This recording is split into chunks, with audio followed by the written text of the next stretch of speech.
morning. I hope that you can hear me. Good morning, Ivan. Yes, we can. Okay, hope that all the attendees are already there. So I just wanted, well, it's maybe time to start. We have a little bit of a delay, but usually, as always, there are some unforeseen events that happens, but I hope that this will be not a big issue. So I just want to start welcoming everybody to the European Ground Motion Service workshop, and I'm happy to see that there are so many people connected. I hope that you feel all well and you manage to connect without too many issues. This, I think, we have to start to get used to this kind of events now. For me, it's probably the first time I see so many people connected on a virtual workshop, and I hope that you enjoy it during the 2 days. So my name is Ivan Konakchiev, and I work in the Earth Observation unit in the European Commission in the Directorate of Defense Industry and Space, and I will be your guide through the workshop those 2 days. So I will start with a few words about what is the ground motion service, and then explain a little bit how the workshop will be done during these 2 days, and then I will give the floor to the different panelists that will talk during the days. So the European Ground Motion Service is a Copernicus service, part of the Copernicus Land Monitoring Service. It is based mainly on the Copernicus Sentinel-1 data and provides consistent and regular information regarding natural and anthropogenic ground motion phenomena over Europe. And this is provided with millimeter accuracy. So the main objective of the service is to measure ground displacements and deformation of infrastructure. So this service is relatively new, and for this reason, we decided to organize this workshop in order to introduce all interested and potential users in the future to this new service. I will not go in further details here, as you will learn more during the 2 days of the workshop. Uh, so as I said, it will be done in 2 days. In fact, this will be 2 half days. It was initially foreseen to be 1 full day in presential, but due to the circumstances, we decided to do it virtual, online, and to make it a little bit easier to digest. I think it's better to split it in 2 half days. So we'll have one day today until 12:30 at lunchtime, and then there will be a second half day tomorrow morning. So if you look at the agenda, you'll see that the first day will be focused on the ground motion service description. There will be 2 sessions, one with a keynote presenting the rationale behind the service, and a second one with more information about the service itself. The second day will be more focused on applications, again with 2 sessions. One will be more on the national use and national use cases, and then a second session will be on the downstream applications. So there will be, of course, a possibility, but we'll stop in the middle for a coffee break, and then you'll have the possibility also to use the new applications for networking. It will be a virtual networking, unfortunately, well, maybe even fortunately, depends on the point of view. So maybe doing it virtual, you may have the possibility to talk to more people and maybe meet some people that usually don't meet during the presential events. So you've been given the details to how to connect to this virtual networking after the 2 sessions, after 12:30 today and 12:30 tomorrow. So those that subscribed can use this opportunity. Just few words on the logistic before we start. So you received the link and you managed to connect. So you had all the details and all the information how to proceed. For information, the participants will be muted. You can ask questions in written form and we'll answer them. If you need to say something or if you would need to share some information, please first mention this as in your questions or when you send a question, or just share information that you want to share in written form, and then we'll take it and we'll see how we can interact with you. So as I said, we'll have also a coffee break, unfortunately without coffee. So you have to make the coffee yourself if you wish. And during this break, we'll share also some polls where you can express your opinion. So you'll see they will appear on your interface with few questions. So we invite you to participate in order to understand a little bit also your feedback, how it how you find it, and how you also plan to use the service. Okay, I will stop here. I will just think that I mean you received the information for how to deal with the interface. I hope that this will be quite clear, so there will be no problems. I think now it's time to proceed with the workshop itself. And first, I will introduce Mauro Facchini, who is the head of the Earth Observation Unit in the Directorate of Defense Industry and Space in the European Commission. So, Mauro, the floor is yours. Thank you. Thank you very much, Ivan. First of all, can you hear me? Hello? Can you hear me? Yes, we can hear you, Mauro. Okay, very good.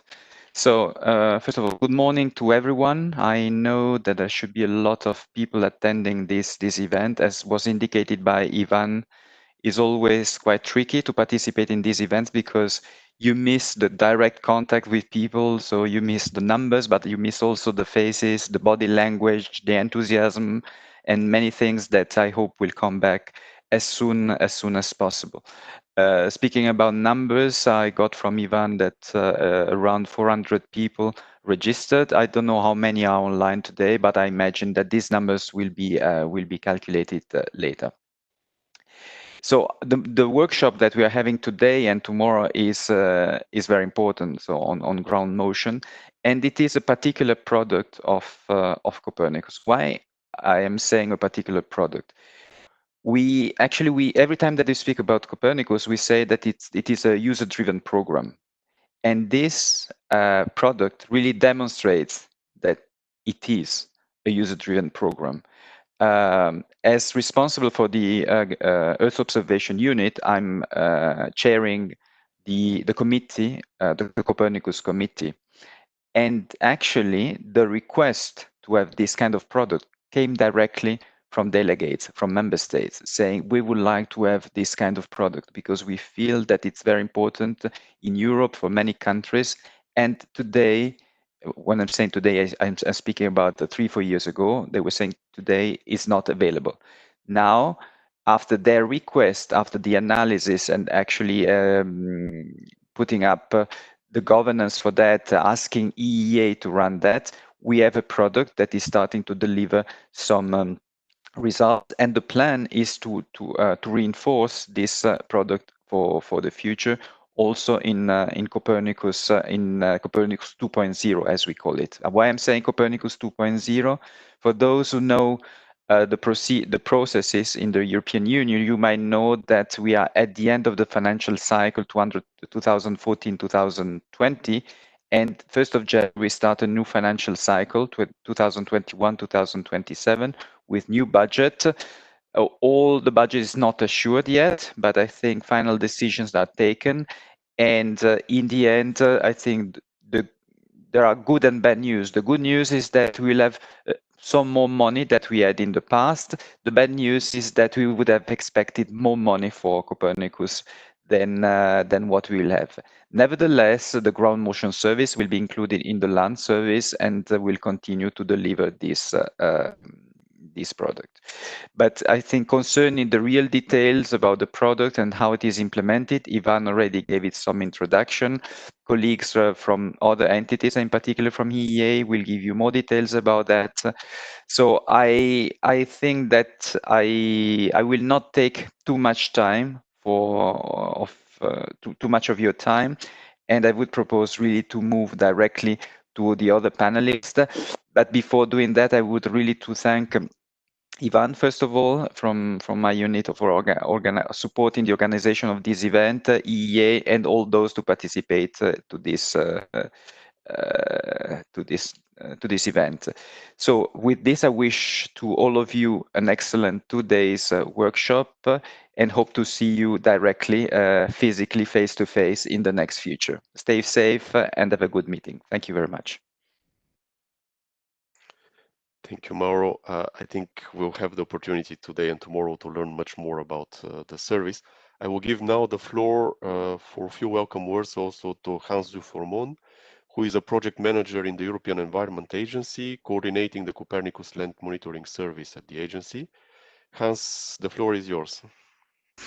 Thank you very much, Ivan. I hope you can hear me correctly, that everything is functioning technically, because that's one of the major changes between the physical type of workshops and the virtual workshops we're having.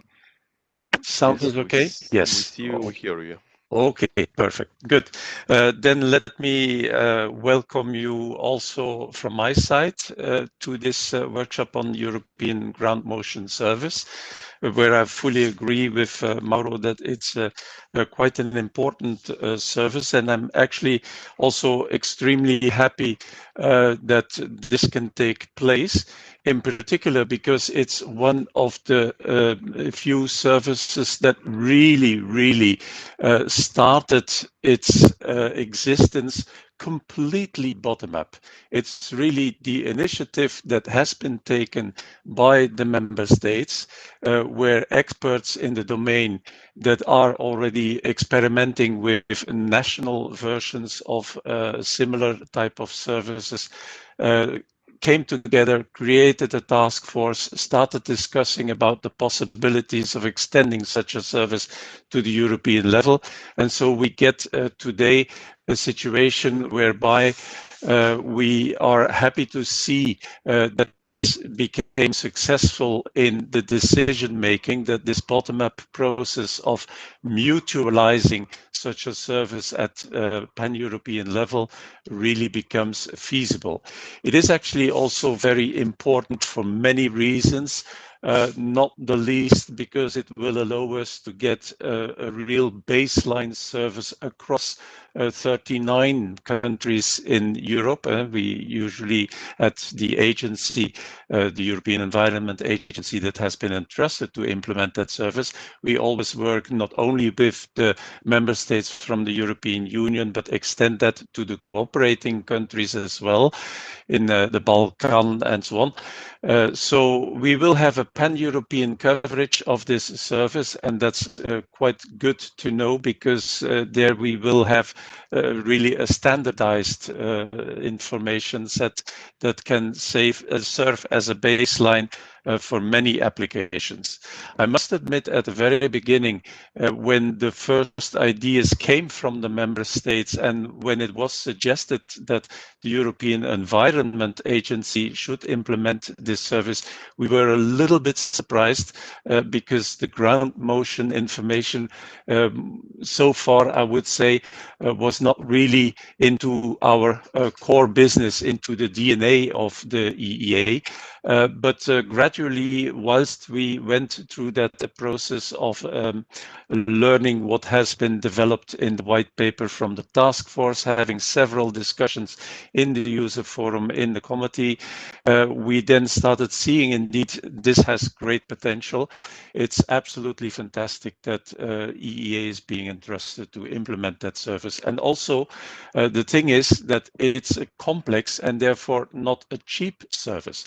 So we're also happy to see that DEFIS, and I would like to thank Mauro for that, that DEFIS managed to foresee now a tangible budget to implement that service. Okay, understood, and that we always get less than we would ideally want in Copernicus, as Mauro just said.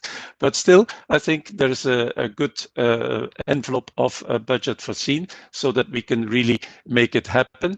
And that helps a lot in the sense that we know that for a number of member states, it is really difficult to invest into this kind of service.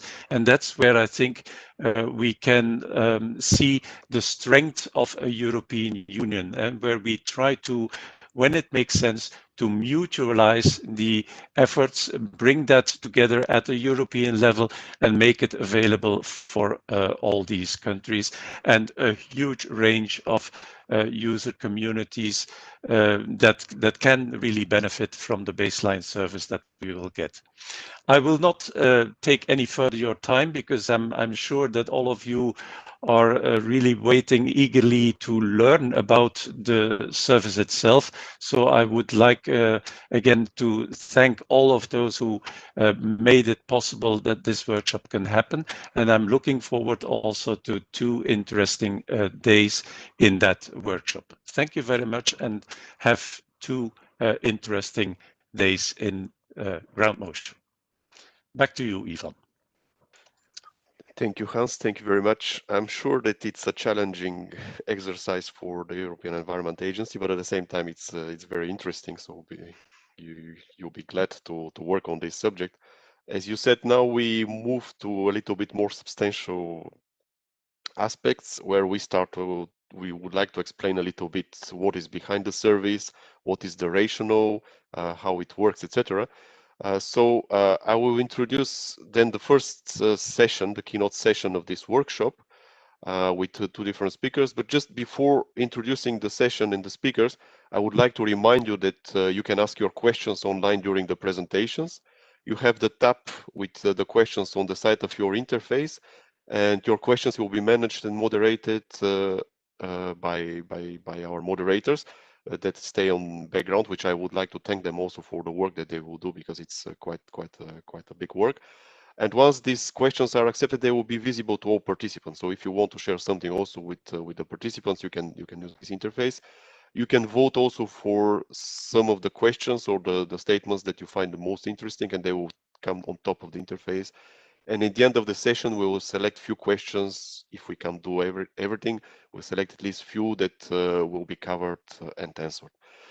So now, allow me please to introduce the next session. So there will be 2 keynotes that will be presented, and they will present, as I said, the rationale behind and justification for the ground motion service and the overarching user requirements. So we have the first speaker, Dr. Michaela Frey. She is the head of the Remote Sensing Working Group at the Federal Institute of Geoscience and Natural Resources in Germany, and the member of the ground motion, the European ground motion, EU ground motion task force, and of the European ground motion service advisory board. So she will give a presentation about the main steps taken to make the ground motion service a Copernicus service, including also the presentation of the European ground motion service white paper. So Michaela, the floor is yours. Thank you very much for the introduction, and I'm glad to give you a little bit information on the background of the EGMS. I will talk about the starting point, the vision we had, important steps to go forward, then the important requirements from user side for the EGMS implementation, development, target users, and proposed products proposed in terms of the white paper. May I have the next slide? Thanks. So the vision, the starting point, the vision was to have a ground motion database based on Copernicus Sentinel-1 data for the Copernicus participating states, as already mentioned by Hans. It's a pan-European starting point. It is and it will be a pan-European service. So may I have the next slide? The starting point was a user workshop in November 2016 here in Hanover. We had participants of national administrations, geological service, geodetic service, mining authorities, space agency, and the European Commission, the industry, and research group as participants. So it was the first time to discuss the idea and maybe the possibilities to be developed and how a supranational Copernicus ground motion service should be developed. It was on the agenda technical talks on selected applications, especially to see and to show and to discuss the state of INSA methodologies and possibilities for a pan-European processing chain, and also the National Ground Motion Service Germany as one of the examples, also already mentioned, for the development on national level. We had plenary discussions to collect expected added value, demands and requirements. We then decided during the workshop to launch a questionnaire to all the European stakeholders and administrations, etc. We had working groups discussing about the administrative background conditions and the day-to-day technical needs and requirements. As we saw, as it was important from the start to get the user requirements as one of the baseline requirements. The results were summarized and circulated, and it was decided to have a follow-up workshop based on this first starting point. Next slide, please. So the summary out of this first workshop and for a supranational approach was that it was based on the experience of different huge and European-wide projects, which are mentioned here, and on the national ground motion services developments in Europe. The supranational user workshop was designed, and the technical starting point was the cross-border cooperations based on existing national concepts, etc. And we had different follow-up workshops. It was important from the start, and it was also one of the demands from the user community and all the people involved, to have a clearly defined and commissioned management, to have the resources, to look for the resources. And it was discussed at that stage that the framework of Horizon 2020 follow-up might be a successful base and give also an outreach for successful research. I would like to do this next slide, thanks. So this is the main important steps. We went from the first meeting. We had the first supranational user workshop in November 2016, and you can see we already had 80 participants and outcoming from 16 European countries. Then this 13th Copernicus User Forum we approached the Copernicus User Forum, and the Commission then invited Germany to lead the proposal process for the ground motion according to the agreed procedure, which was stated.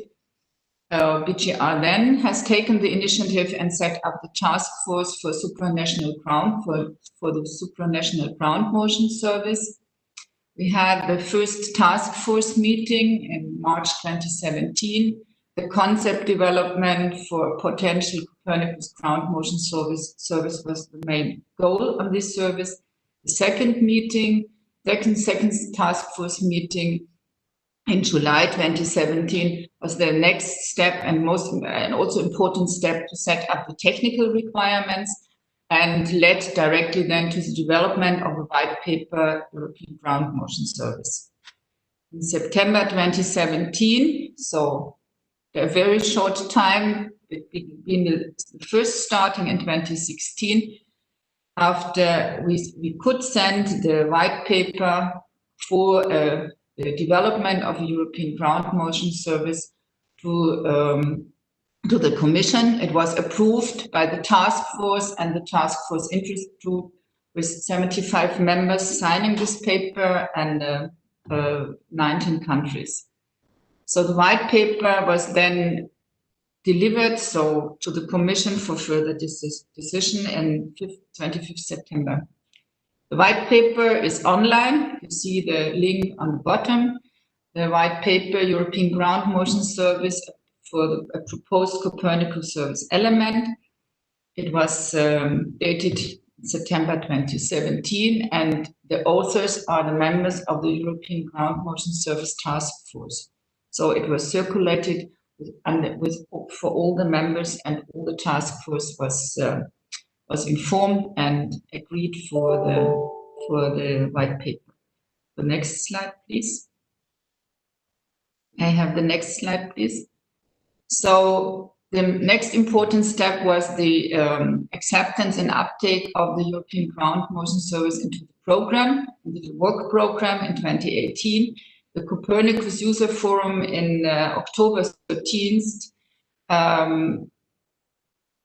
had, with unanimous assent, the Copernicus User Forum recommends the European Ground Motion Service for immediate realization in the Copernicus portfolio.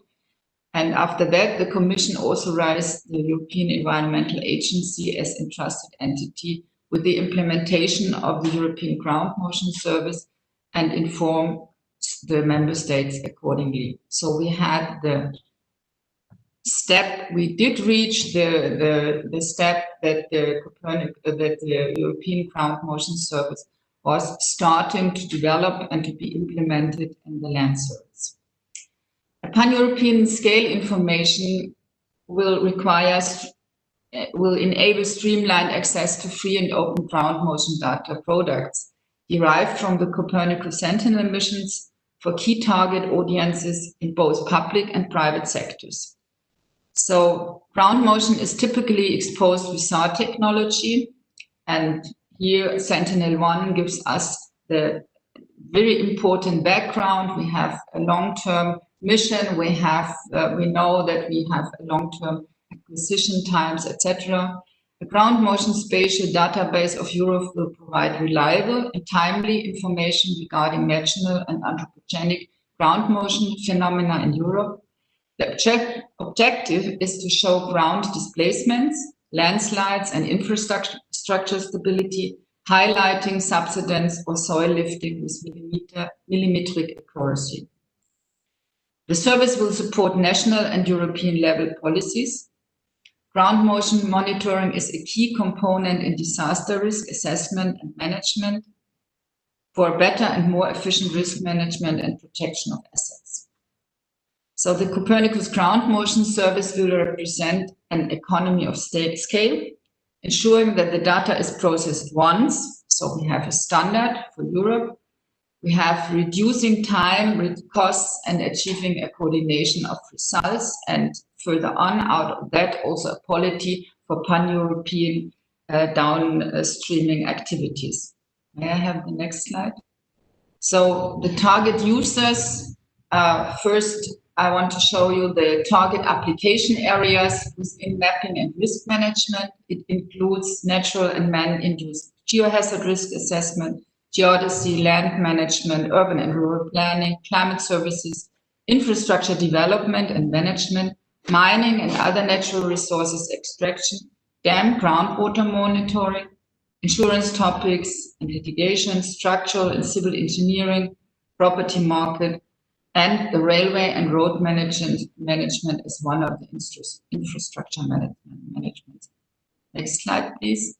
So the main target users we saw at the beginning, and I think this is still valid, are the geological and geodetic surveys in Europe, public authorities at all different levels, also academia to develop further products.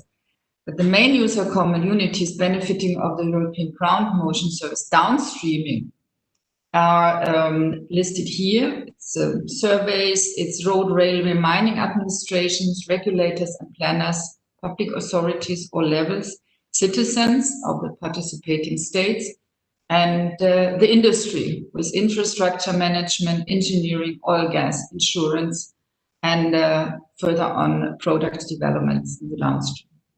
Next slide, please. So the white paper proposes the following main products.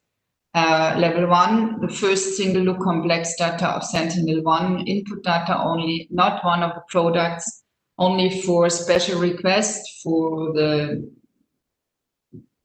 main, let's say, advanced user, expert user. The intermediate product is the basic displacement information provided in the satellite line of sight, projected ground geometry and quality measures.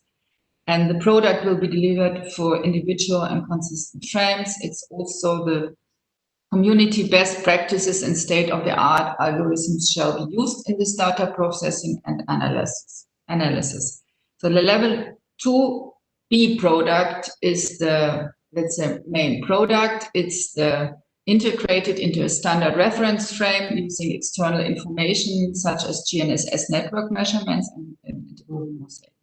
So for products integration and mosaicing, best geodetic practices will be used. And one of the proposals was to use the URF network for georeferencing. Level 3 product is the east-west and up-down deformation product. It shows it will be produced by combining level 2B data stemming from ascending and descending orbits. This was the proposal of the white paper. Next slide, please. And I'm already finished. So thanks for your attention. And if there's any questions, we will have this after the next keynote, as far as I understand. Thank you very much. Thank you, Michaela. Thank you. I think this provided quite a good overview of the whole service, and a little bit also the history behind and the reasons. I just want to highlight also your slide about the paper. I think there was a link. I don't know if the participants have these links somewhere, but if you want to have more information, you can check on the website of Copernicus Land Service, which is land.copernicus.eu, and then you can find more information in the Pan-European Service, and then look for the ground motion service. So I would like now to introduce the second speaker in this session, which is Ms. Eleftheria Poliagi. She is the director of the Natural and Technological Hazard Department of the Hellenic Geological Survey, and she will give a presentation about the role of the Earth Observation and Geohazard Expert Group of the EuroGeo Survey as one of the main user groups of the European Ground Motion Service. So Eleftheria, the floor is yours. Hello, I hope you hear me. Thank you for the invitation. May I have the next slide, please? Okay, here's an outline of our presentation. I will begin with some information on EGS and EOEG. Then we will see some common work on geohazards and also some examples of projects where we combine Earth observation and with ground data. Finally, I will conclude with our views on EGMS. Next slide, please.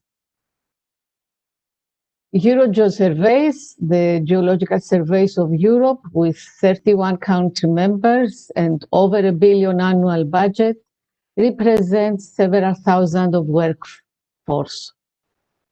We can see at the right-hand side what bodies we have at EuroGeo surveys. We have the Secretary General, who is responsible for the day-to-day operation and management and administration of EGS.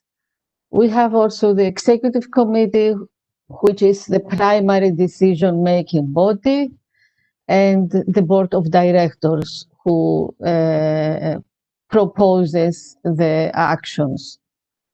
We have also the national delegates, who are the representatives of each geological survey, and the expert groups. An expert group is a pool of experts selected among the EGS members and put together to assist the Secretariat in carrying out the EGS work program. One of the working groups is Earth Observation and Geohazard Expert Group. Can I have next slide, please?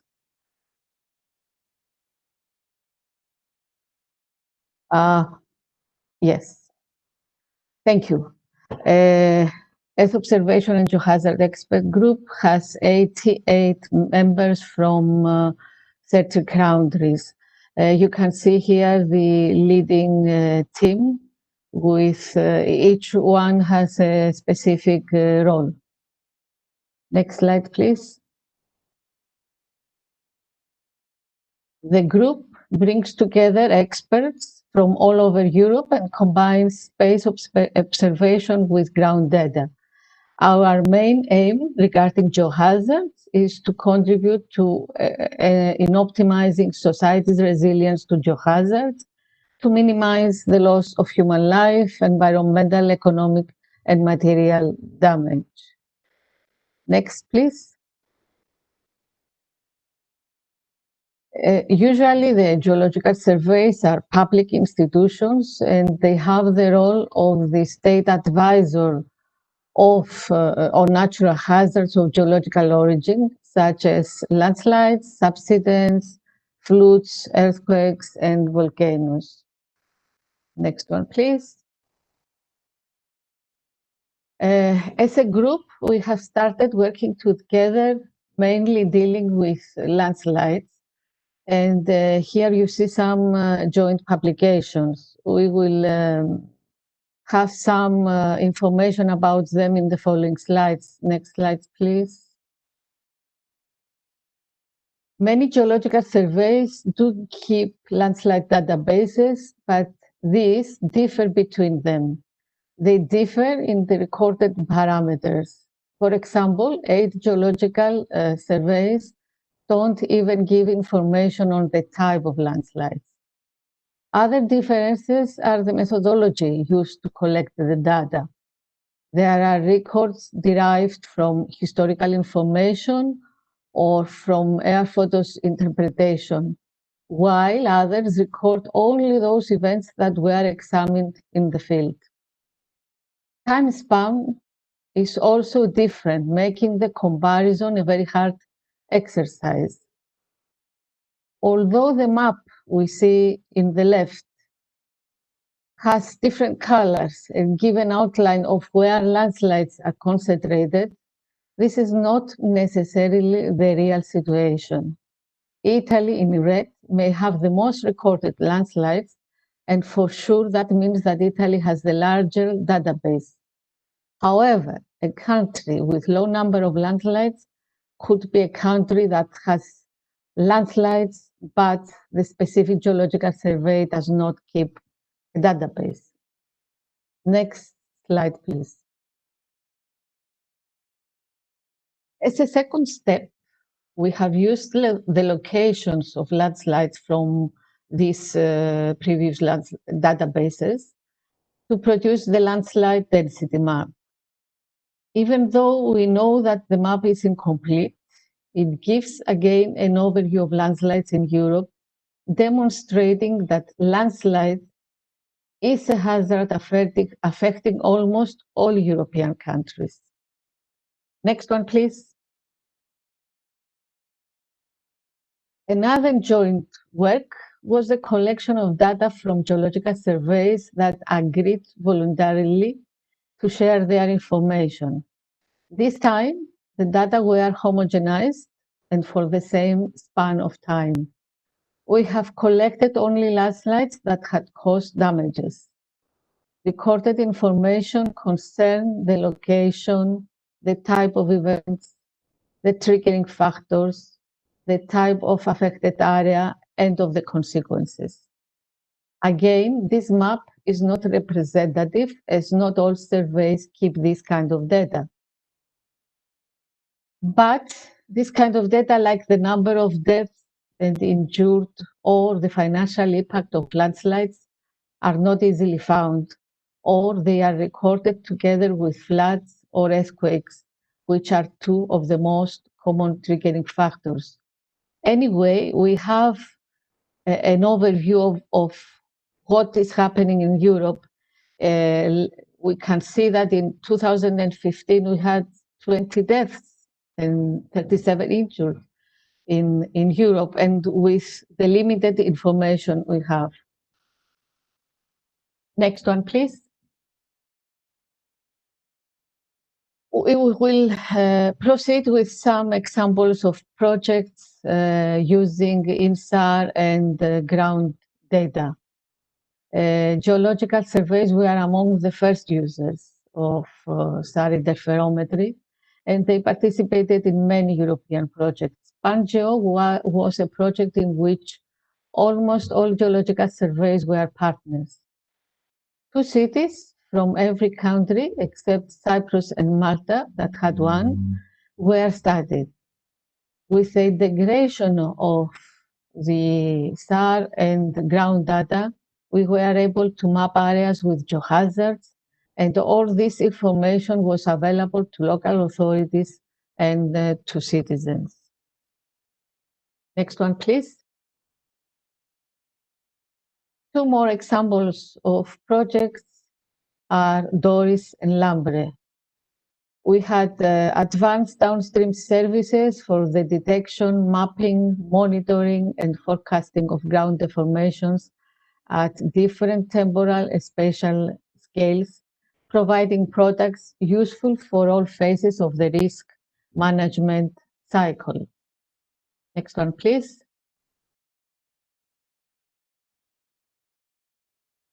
Next slide, please. Thank you. UGeoHaz wanted to exploit the use of Sentinel-1 to support geohazards early warning systems. Main target was to provide maps based on Sentinel-1 showing ground deformations with 6 days intervals. With other words, to have a tight monitoring in order to assess the potential impact of geohazards to urban areas and critical infrastructures. Next slide, please.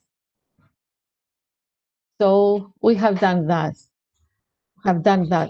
The main aim was to produce data understandable by the people of civil protection agencies, people that are not specialists in using INSAR data. For this reason, the active deformation areas, the ADA, were delineated and compared to inventories of buildings and important structures, and were used to define vulnerability and potential loss. Next slide, please. So these were some examples of projects. Closing my presentation, I would like to stress that landslides and subsidence do exist in many European countries, causing significant problems, as we have seen in previous slides. The use of satellite data, and more specifically INSAR data, proved to be a useful tool in the hands of geoscientists. This is why we believe that European Ground Motion Service must be supported by all. It is a useful tool for identification of areas at risk. We can easily monitor large areas and delineate areas of active deformation. Moreover, it is useful because you can always go back and see what the area was like before the manifestation of a geohazard. So you have also historical information. Finally, I would like to express the willingness of Earth Observation and Geohazard Expert Group of Eurogeosurveys to support the EGMS and to tell you that we will be one of the main users and that we wish to be a member of the validation group. Thank you very much. Next slide.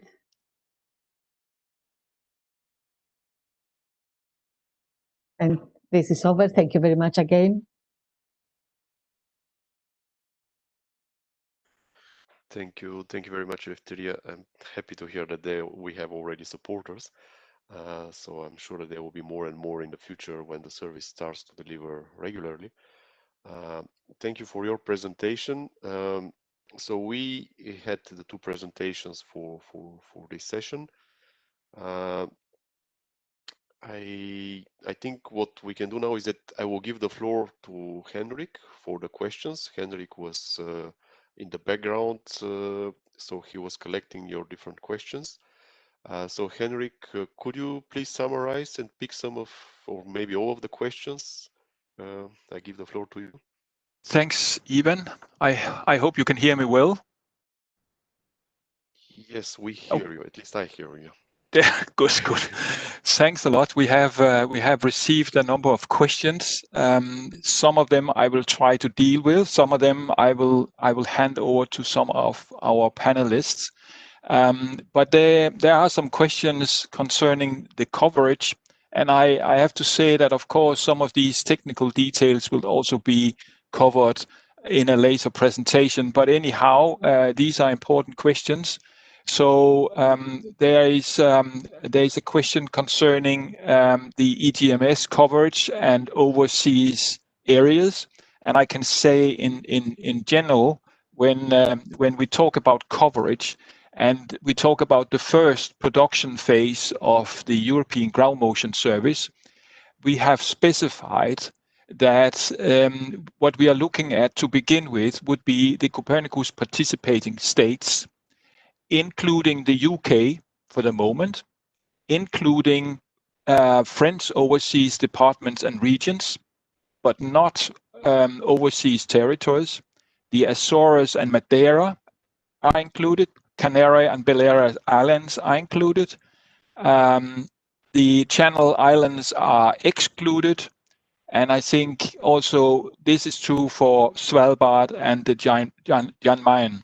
So basically what we are looking at right now when we talk about coverage for the first production phase would be the Copernicus participating states, but including the UK for the moment at least.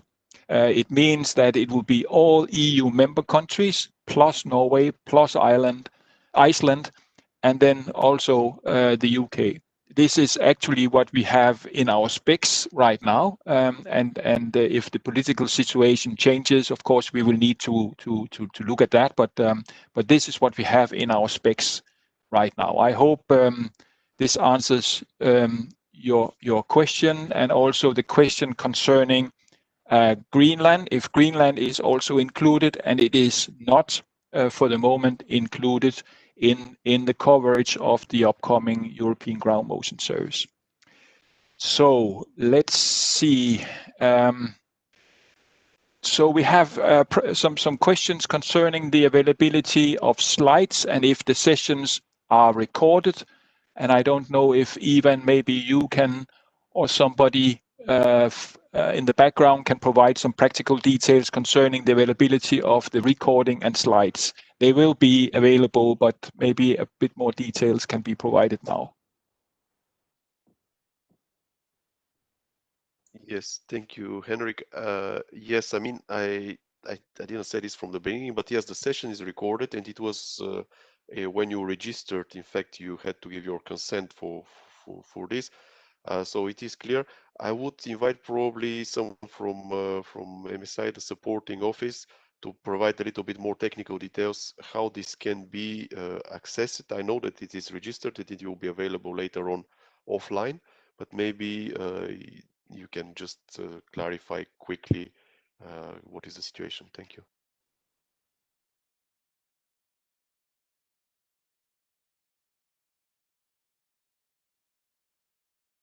So do we have someone from MCI? Good morning. Thank you. Yes. So I actually confirm that the presentations and the recordings will be available.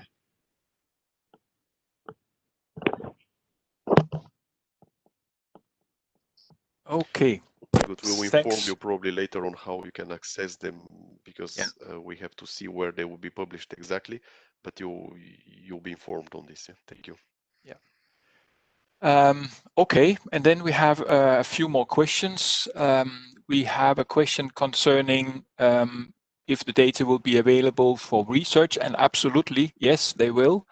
All data will be available according to the Copernicus data policy, which means that these data will be freely available to everybody, and also for research, of course. Then there is a question concerning if we are already producing. No, we are not. In fact, we have, and I will explain that a little bit later. We have taken this implementation phase into several steps, and we are now looking at starting the production stage, the production phase of the European Ground Motion Service. But I will come back to that and the planning around this. Then there is a question specifically for Michaela. I don't know if Michaela, if you would like to answer these questions. I saw recent released INSA subsidence map from BGR over Germany. And the question is, the map of EGMS will be similar to that, specifically point density wise. So I don't know, Michaela, if you're able to provide provide with an answer. Yes, thanks, Henrik. Yeah, I can try and answer. I don't know it yet. We don't know this yet. As you already said, the EGMS has different phases, and we are just right now at the starting point. So I think it's also not yet clear if we will have the same INSA methodologies for the processing. So in points of in the direction of point density wise, yes, we expect to have this similar information as we have for the German ground motion service, but that's not yet clear. Also, it depends on the INSA methodology, which will be the base, or it might be the base for the GMS production. Thanks.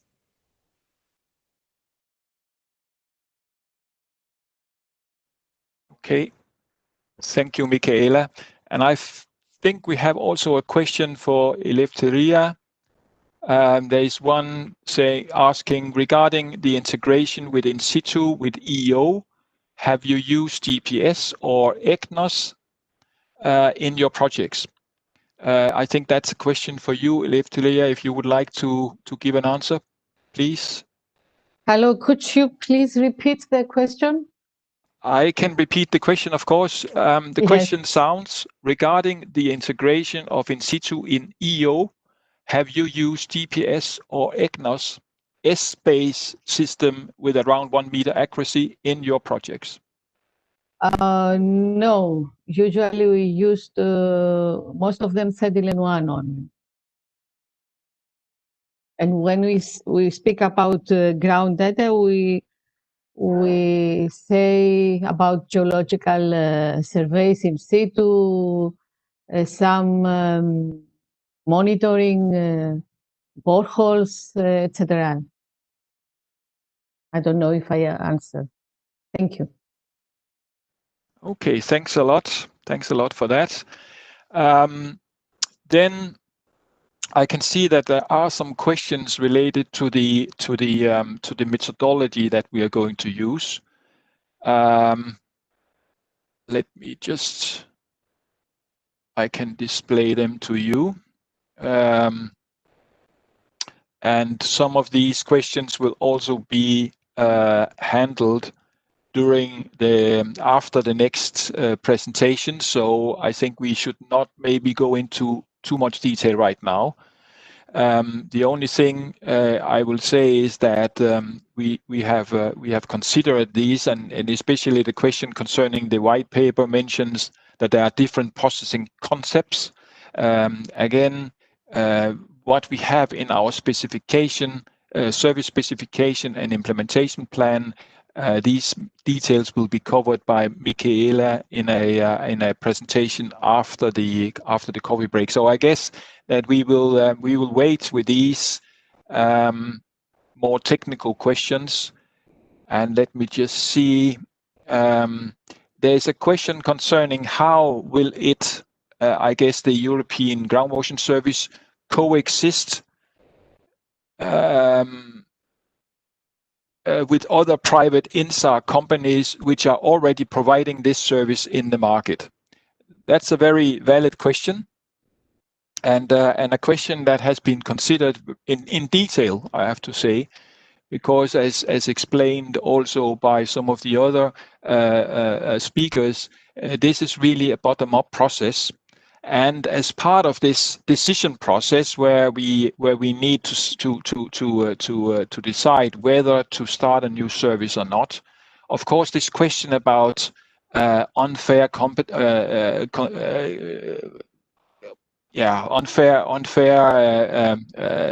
services that will in a way compete with the commercial companies. Of course, this question needs to be considered and has been considered in detail, and the analysis has also been approved by the Copernicus User Forum and the Copernicus Committee. And it turned out that if we look at the specifications for the upcoming service, the decision is, and the basic rationale is that this service will actually help the commercial markets introducing some of their special products. It will probably and hopefully create an interest in INSAR services, and therefore also will help the commercial market introducing their own products. So we do not see any unfair competition between this service and commercial companies in this area. Rather the opposite in a way, and that's what we are hoping for. Okay, so let me see. I think Ivan, would this be a good point in time to take the coffee break and then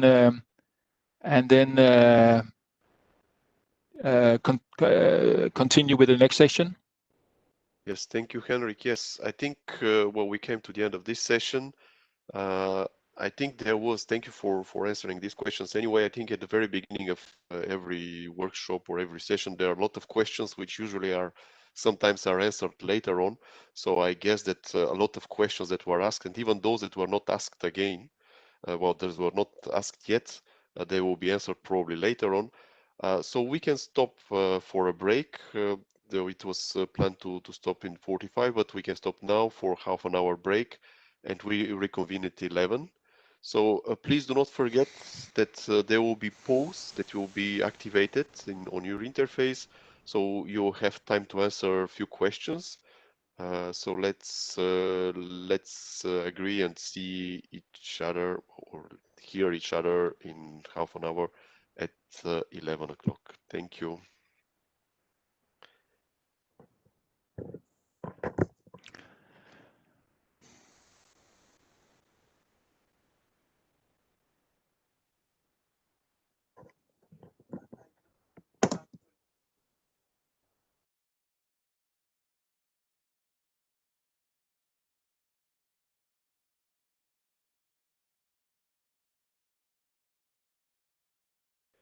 Yes. Yes, we can. Yes. Good. Okay. Thank you. So welcome back. So let's start again. As we said, we already started at 11, so I hope everybody's back online.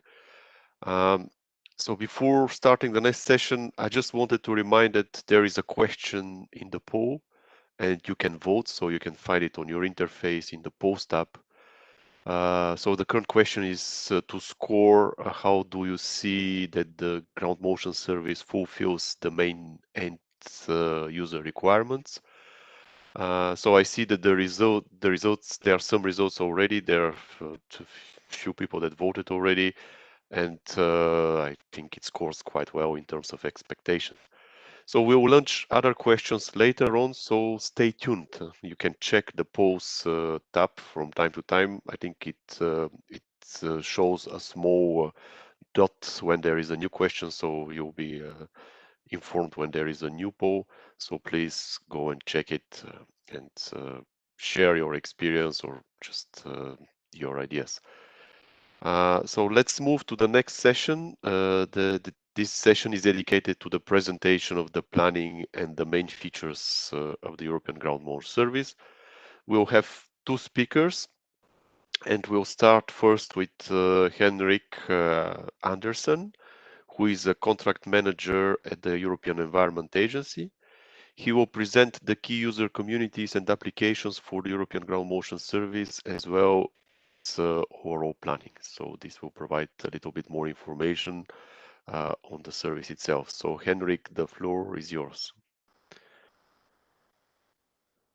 Thank you, Ivan, and hello to everybody. I hope you had a good coffee break. I will now present some high-level information concerning the upcoming European Ground Motion Service. There will be more details in the next presentation, and of course there will be a possibility to ask questions after these two presentations. So next slide, please. So just to repeat, the European Ground Motion Service, which is an integrated part of the Copernicus land monitoring service, is designed with a number of specific user requirements in mind. And these user requirements actually come from the white paper that was mentioned by Michaela in the first presentation. So the European Ground Motion Service aims to provide a consistent and harmonized information to end users on natural and anthropogenic ground motion phenomena in Europe with millimeter accuracy, and of course in support of a variety of applications and policies. I mean, that's actually what we are trying to do here. And especially when we talk about Europe, the aim is really to do something which will be consistent and harmonized across borders. So next slide, please. So the European Ground Motion Service will serve a number of user communities, either directly through its products or indirectly via downstream services building on the products from the European Ground Motion Service. And of course, as you know, please tomorrow be aware of that. Tomorrow you will learn more about some of these main downstream applications like the National Ground Motion Services and other also commercial downstream applications. There will be some interesting presentations tomorrow. So the European Ground Motion Service has been designed to meet the needs of the following main user communities, as also mentioned by Michaela. So public authorities, road and railway administrations, regulators and planners, geological and geodetic surveys, citizens in general, and of course, industry in general, and also academia. So these different user communities hopefully will find the products of the European Ground Motion Service useful, at least to a certain level. Of course, in some cases they will need to add to these products because to make them more useful, but that is exactly the intention. We will not go all the way with the European Ground Motion Service, but we will go as far as needed, and then of course downstream applications, public or private, will take over. So next slide, please. So we hope and trust that the products of the European Ground Motion Service will be used for a number of applications. It could be applications related to, for example, civil engineering, such as buildings, roads, and other infrastructure elements. The energy sector, including monitoring of subsidence of extraction sites and gas fields, natural and man-induced geohazards, among other landslides and subsidence. Could be seismic and tectonics, and of course open pit mines and abandoned mines would also be among the application areas that can be relevant for a European ground motion service. So if you move to the next slide, please. You can see some examples of this. I mean, these are not new applications areas. This is something that we actually that has been described in research papers and in other places. Some of these national ground motion services are already operational and working, and so we are really relying on known applications and known methodologies here. So next slide, please. So the implementation approach. The overall responsibility of the implementation of the European Ground Motion Service has been delegated by the European Commission to the EEA as the entrusted entity for the Copernicus land monitoring service. So to ensure that this service will deliver value for money according to end user requirements, the EEA is supported by leading European INSAR and ground motion experts. These experts advise the EEA team on key questions such as user requirements, product quality and evolution, review the quality and validation reports, provide guidance regarding user uptake activities and validation strategies. And of course, and very importantly, they foster cooperation between the European Ground Motion Service and key European networks and organizations, like we heard about in the second presentation this morning. It's really important that we find a way to work with these key European networks and organizations. The European Ground Motion Service itself, as well as support activities such as the service specification, the advisory board, are all implemented through contracts with industry and public sector institutions. This is the way we work. We do not have the resources at the European Environment Agency to do this. We do not have the expertise, but we rely on experts from private industry and public sector. So next slide, please. So the implementation approach that we adopted and the service specification are built on a very solid foundation consisting of the white paper produced by the Ground Motion Task Force, which was presented by Michaela this morning, the service specification and implementation plan, and are carried out through an open procurement process. As regards the production phase, the EE has received, as you may know, 2 tenders, and we are currently evaluating them. Information about the tenderers may be found on the website of the EEA. This is public information. So just to underline this, and it was underlined already by several speakers, this is a bottom-up process. We have the task force white paper. We have we are adding further detail to the specification and the implementation through this specification and implementation plan. And we are now in the middle of a procurement process where we are evaluating the tenders that we have received for the production phase. These documents can be found on our website, and I will give you the address at the end of my presentation. But just to underline that this has been a long process in a way, but we are now in a situation where we have a good and solid specification of the upcoming European Ground Motion Service. So next slide, please. The user uptake and engagement activities are really, really fundamental to the success of a European Ground Motion Service. We will optimize uptake and use of EGMS products through a number of actions, including we will set up an easy access to products and other information via an intuitive and powerful dissemination and visualization system. We will make it as easy as possible to view and work with these data. This is really important. We will provide online user support via a help desk. We will organize annual user meetings. We will look at awareness raising activities, producing news articles, information pieces, and so on. We will do training. And of course, we will support all this through a very solid documentation package where we will describe what kind of methodologies we will use, what kind of products you can expect, what is the quality, and all that. There will be one huge documentation package that will underpin, in fact, the use of these products. But it is really important that we can optimize the uptake and the use of the products from the European Ground Motion Service, and we will try to do that in several ways.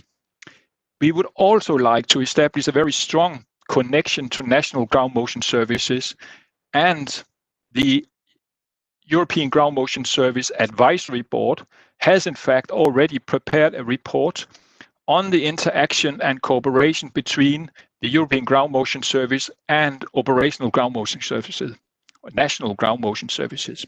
And this report, if you're interested, can also be found on the Copernicus Land Monitoring Service website.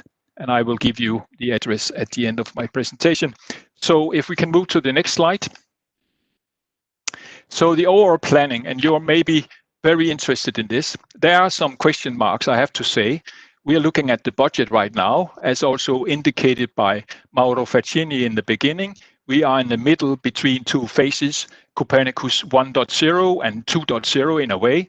So we are looking very carefully at the budget right now. But current planning indicates that we will start the ramp-up phase of the production January next year. We will hopefully have a baseline product ready towards the end of 2021. Then we will have annual updates of the product. We will also, in parallel, when we have the baseline products available, or at least a first version of this, we will start an independent product validation process. This activity will also be contracted out to commercial, to public and private institutions who will be responsible for doing the independent product validation. Of course, these entities cannot at the same time be part of the production, so we will ensure that this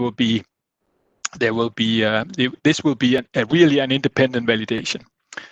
And of course, all along, and actually from the beginning, we will be looking at user uptake and engagement activities. So this is the overall planning. Budget permitting, we will start January 2021, and we will have something concrete and tangible towards the end of 2021. Let's say for fourth quarter of 2021. But there are some uncertainties connected to this planning, but hopefully we will have some clarity very soon. Next slide, please. So you will find more information about the European Ground Motion Service on the Copernicus Land Monitoring Service website. You can click on Pan-European, select Ground Motion, and you will find the reports that have been mentioned by me and other speakers. And in the next presentation, I guess you will be very interested in that, you will have some more information about the detail, about the products, about the quality targets, about methodologies, and about the data that we are going to produce and use. So thanks a lot. Please visit our website, and you will, I guess, find a number of interesting information in there, including the service specification and implementation plan, which is actually the basis for the procurement process that we are now running through. So thanks a lot, and please ask all the questions you have, and we will try to answer them after the next presentation.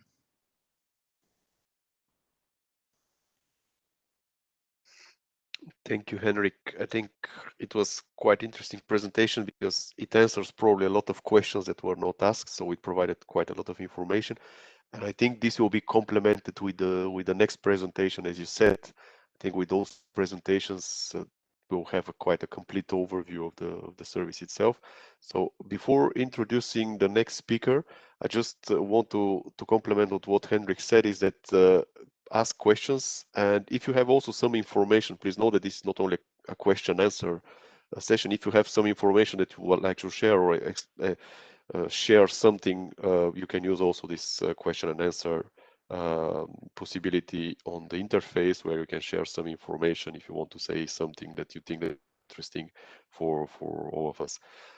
I will introduce then the next speaker, who is Dr. Michele Crosetto. He is the head of the Geomatic Division of the Technological Center of Telecommunications of Catalonia, and he is the coordinator of the European Ground Motion Service Advisory Board. So he will give a presentation about the main characteristics of the ground motion service products. So Michele, I give the floor to you. Thank you very much, Mr. Chairman. Can you hear me? Yes, very well. Okay. So, ladies and gentlemen, good morning. This presentation provides a description of the European Ground Motion Service. My intention is to provide an entry-level description, so trying to introduce the basic concepts of the service. Next slide, please. This service is about ground motion. In fact, it is focused on the deformation or motion of terrain, structure, and infrastructure using data coming from satellite-based radar sensors. The service uses a technique that offers wide area coverage. As mentioned already earlier, we aim at covering the entire Europe. And at the same time, it has the capability to have a high spatial resolution. So we get a global outlook of Europe, but then the capability to monitor, to focus individual structures and buildings. And this is, of course, very important from the application viewpoint. Next slide, please. The used technique is interferometric synthetic aperture radar, INSAR. It is a radar-based remote sensing technique. INSAR exploits the phase of microwaves emitted by satellite sensors. We have a scheme on the left. Let's focus on a point P on the ground. We need two acquisitions in order to make interferometry. In the first acquisition, the satellite M passes over the point P, sends the microwaves, and get the response from the ground. It measures a phase which is called phi m, and which is related to the distance m to p.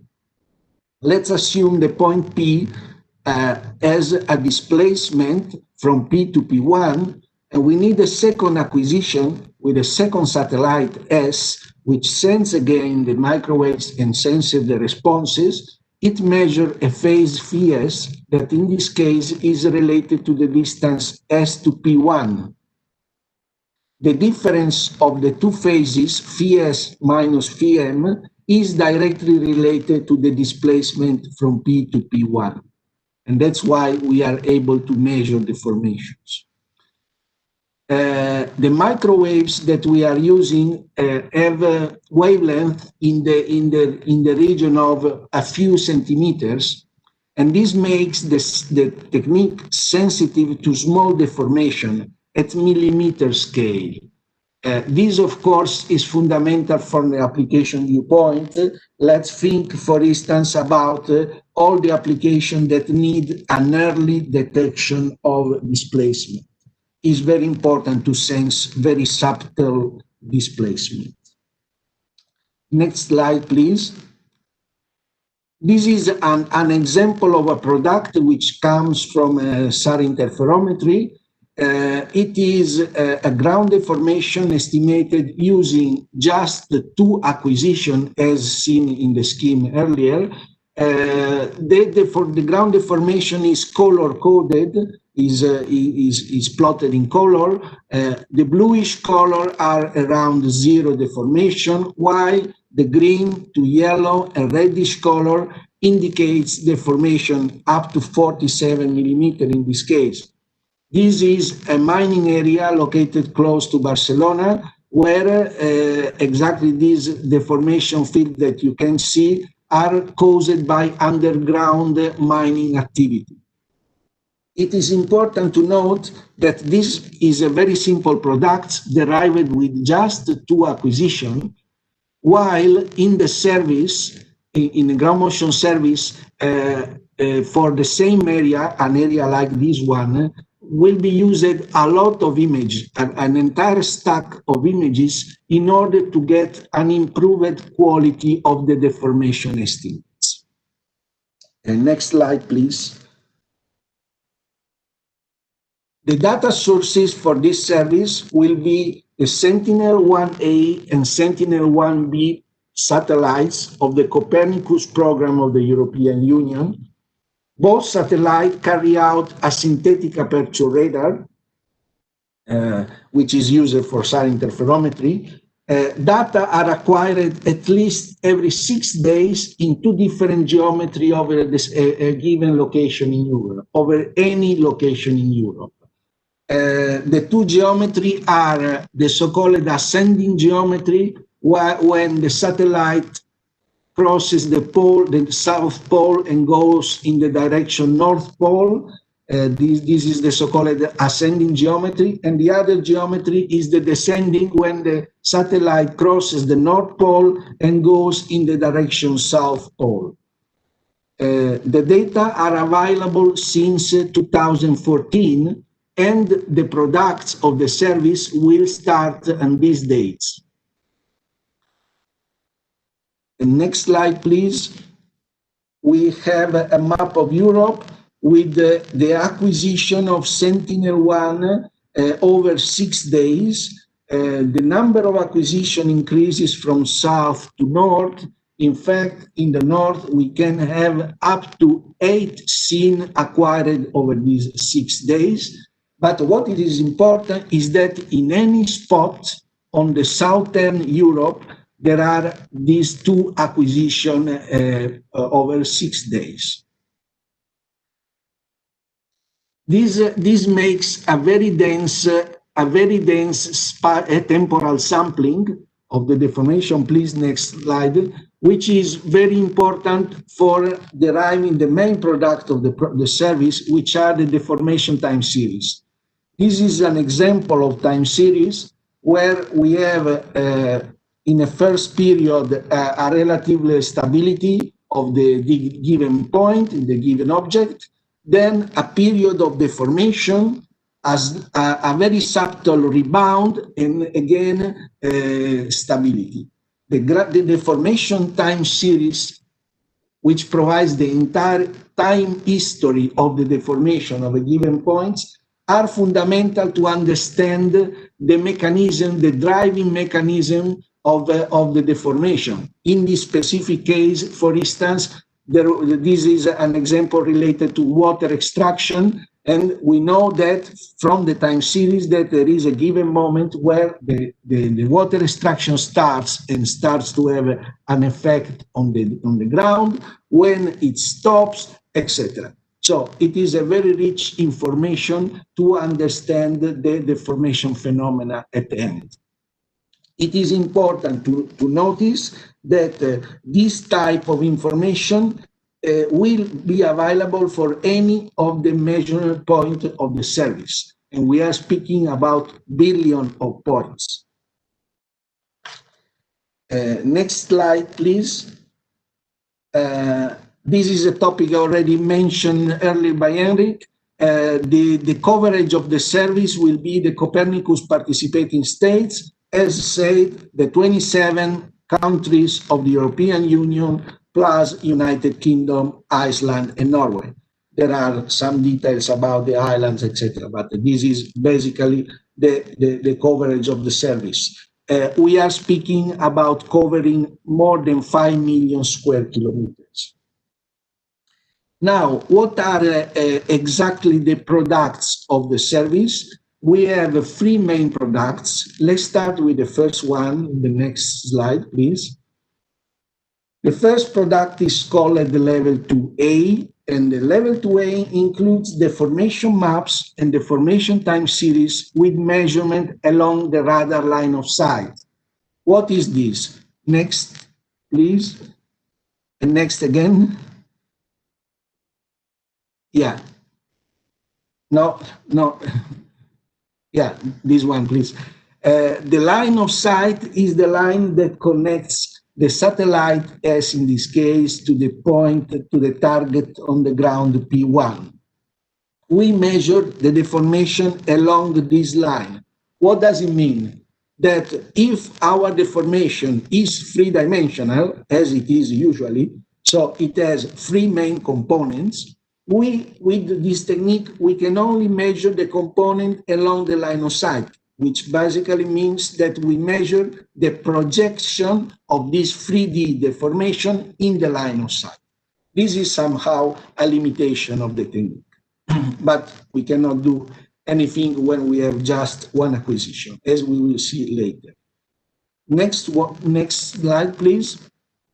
The level 2A is a basic product which is delivered for consistent frames of the used synthetic aperture radar images.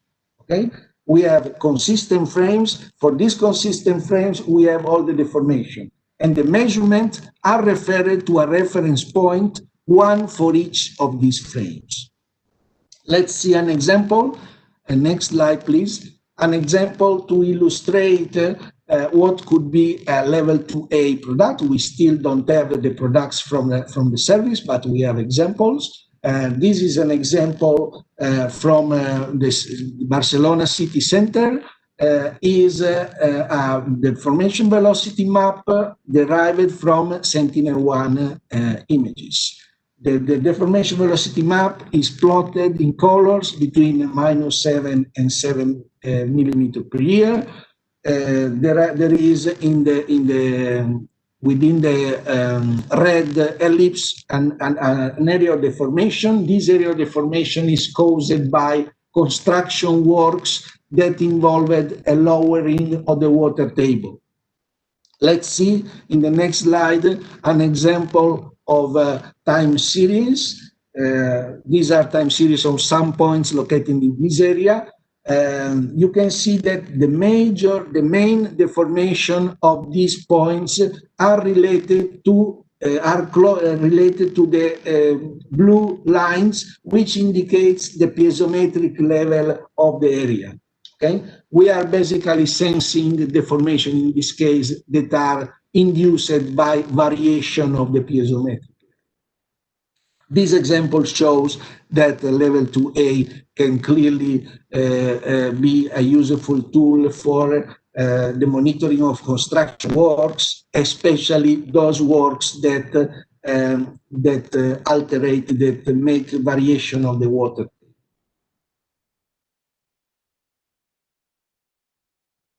Next slide, please.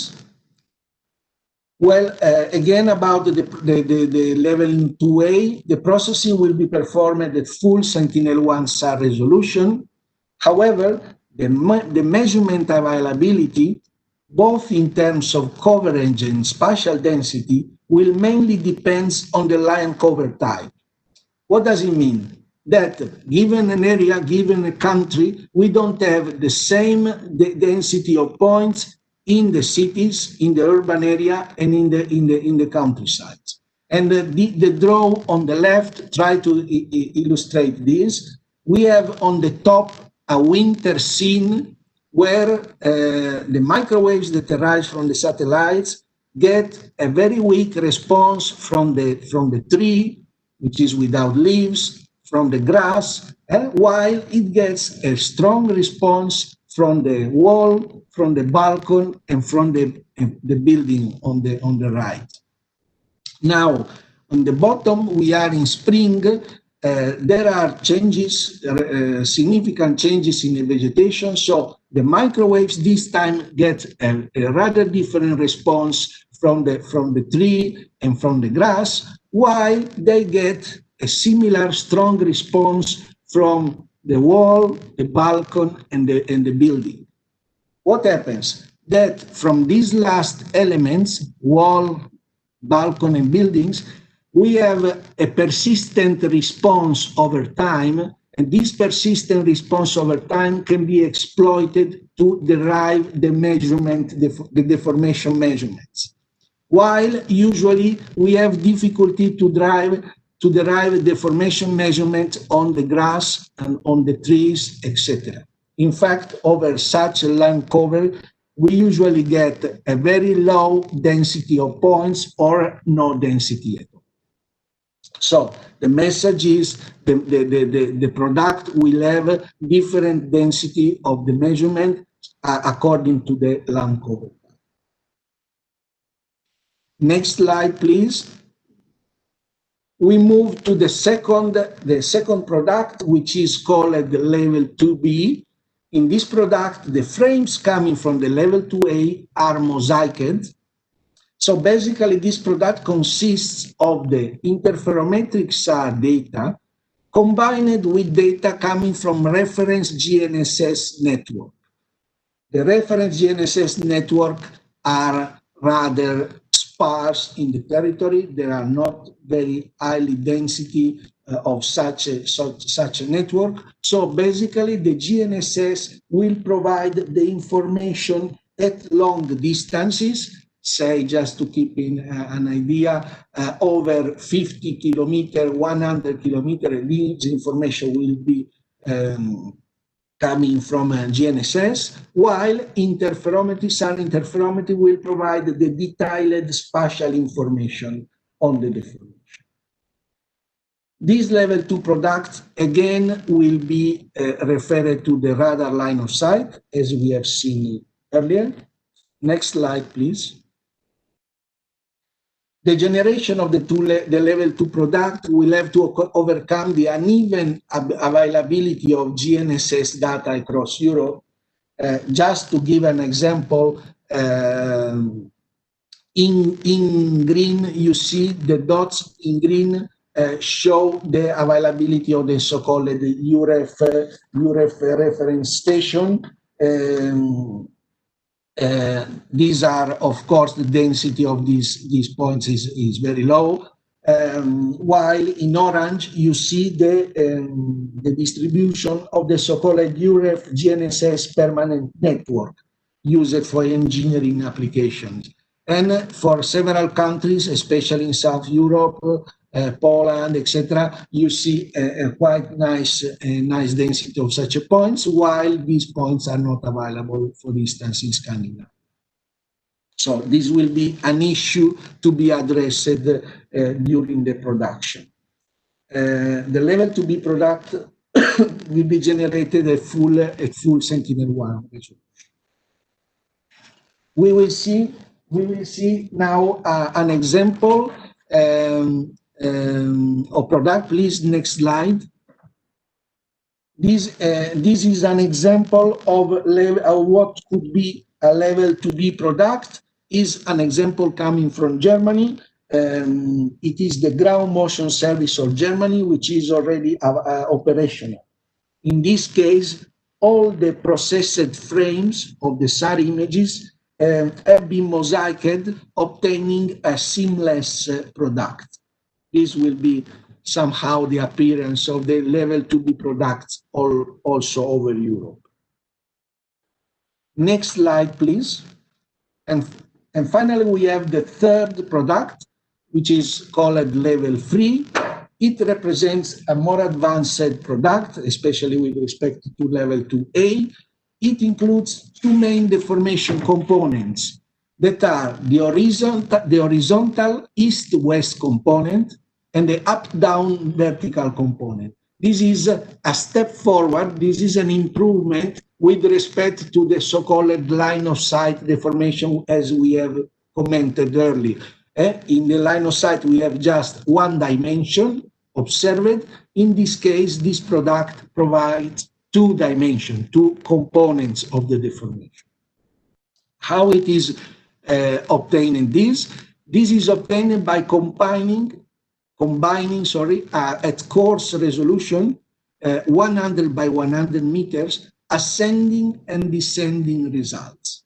Okay, so we get two deformation using ascending and descending, and the price to be paid is to have a product at coarse resolution. Let's see an example. Next slide, please. In this example, in a mountain area, we have a landslide which is covered by ascending data, the blue triangles, and by descending data that are the red dots. There are, we see here a grid, probably is around 100 by 100 or something like this, maybe 80 by 80 in this case, and there are several cells where we have available both ascending and descending. It is strictly necessary to have in the same cell at least one observation from ascending and one observation from descending. From them, next slide please, we can derive the two products as mentioned. The first product is the vertical up and down information, and in the other product on the right side is the east-west velocity, the deformation velocity. In this case, the landslide is moving in the east direction, toward the eastern direction. This, as said, is an example of product over a landslide area. Next slide, please. We just recall, just summarize what is the data processing. It is a very simplified flow chart. We start with a stack, of Sentinel images. Through an interferometric processing, we derive a level 2A product. Then, by mosaicing the products of the level 2A, and by performing a calibration using GNSS, we derive the so-called level 2B product. Then, by resampling and by calculating the two components, we get the level 3 product. Okay? The product generation will be based on well-proven techniques. In fact, the main technique, personally, I call all these techniques persistent scatter interferometry. Persistent scatter interferometry was introduced for the first time in 2000. And so the tools that will be used, the tools that will be proposed by the companies making the offers, the tools will be the result of more of 20 years of intense research and development activities. Okay? So, well-proven techniques. However, we have to say that the product generation involves a complex data processing, and for this reason, the product generation will include a detailed quality control. In the next slide, please, we have some example of this quality control. For instance, there will be a check of the so-called temporal coherence. The temporal coherence is a goodness of fit of the observation with respect to a given model. There will be a check of the density of the measurement points for different land cover classes. For instance, in continuous urban area, we expect to have more than 5,000 measurement points per square kilometer. There will be a consistency between between orbits over the same area, because we can have area, especially in North Europe, where the same spot, the same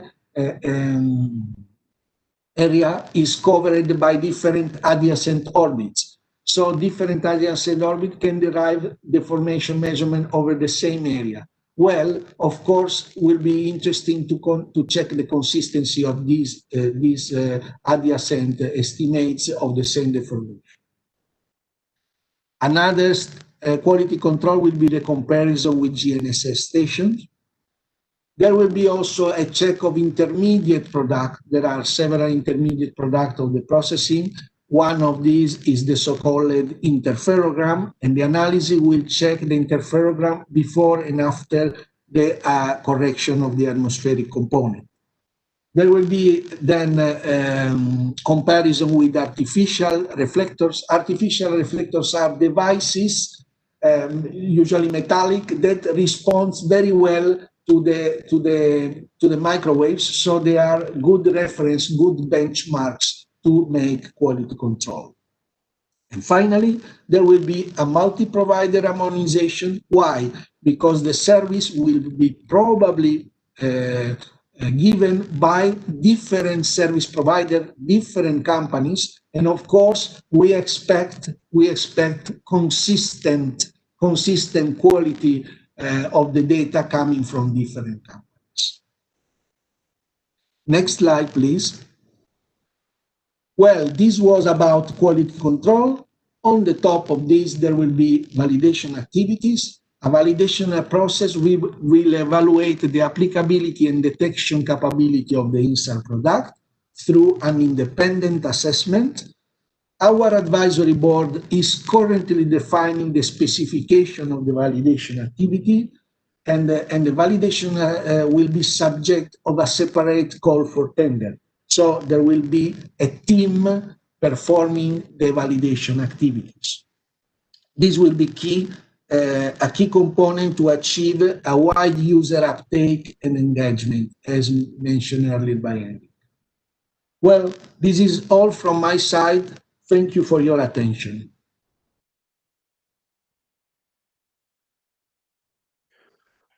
Thank you very much, Michele. This presentation provided quite an extensive overview of what the users can expect from the ground motion service. And I think that the examples you gave were also very helpful to understand better the products that will come in the future. Well, this presentation, together with the previous one, presented the service and the planning, and I hope it clarified a lot of points that were pending. When talking about clarifications and questions, I think we can probably move, as in the previous session, to see what are the questions that you asked. I saw there were quite a number, so I'll give the floor again to Henrik for the questions. Henrik, could you please tell us how it was on your side with the questions? Yes, thanks, Ivan. Yes, luckily, I mean, we have a number of questions, and I think also we have time to answer them. So I need to start from the top. This is a question actually we try to cover. We have tried to cover already. The question is, how will this service coexist with other private INSAR companies? And of course, this is an important question. I can see that it's still on top of the list. I think that also now it should be clear that we have tried to draw a line. So we are, yes, using Sentinel-1 data, but we are not using any high resolution SAR data.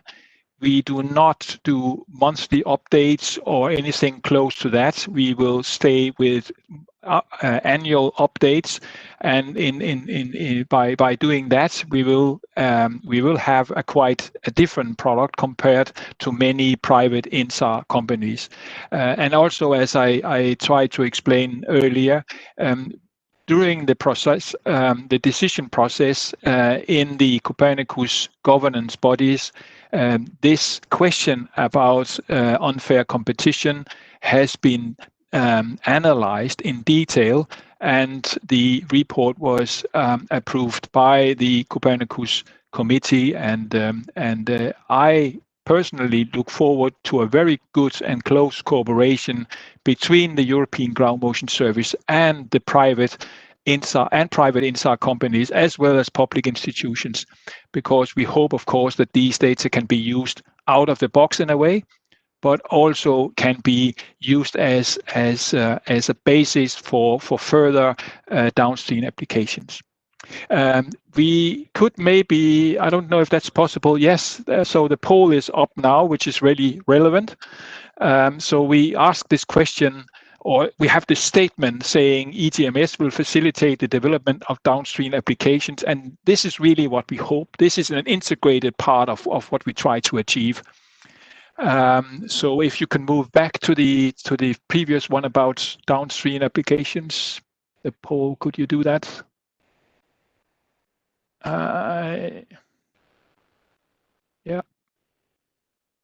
Yeah, that's the one. And we can see, of course, there are some concerns, of course, but the majority, above 50%, or you could say if you put 4 and 5 together, so we have more than 80% of you feel, in fact, that yes, EGMS could develop and facilitate the development of downstream applications, which is really something we would like to achieve. Okay, I think we need to look at the next question. So the next one from the top is about the white paper and the processing concept. There's another one a bit further down are you planning to use SBAS approach or PS scatter approach? I think to some extent these questions were answered by Michele. What I can say is, and this is really important because that's the way we try to do this, is that we, instead of specifying very, very precisely exactly what kind of methodology should be used by the contractors, we rather prefer to list a number of quality targets.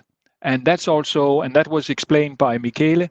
We have a number of quality targets, and then it will of course be up to the consortium that will be responsible for the production to live up to these quality requirements, which will be about, for example, also point density and things like that, quality of the measurements, and so on.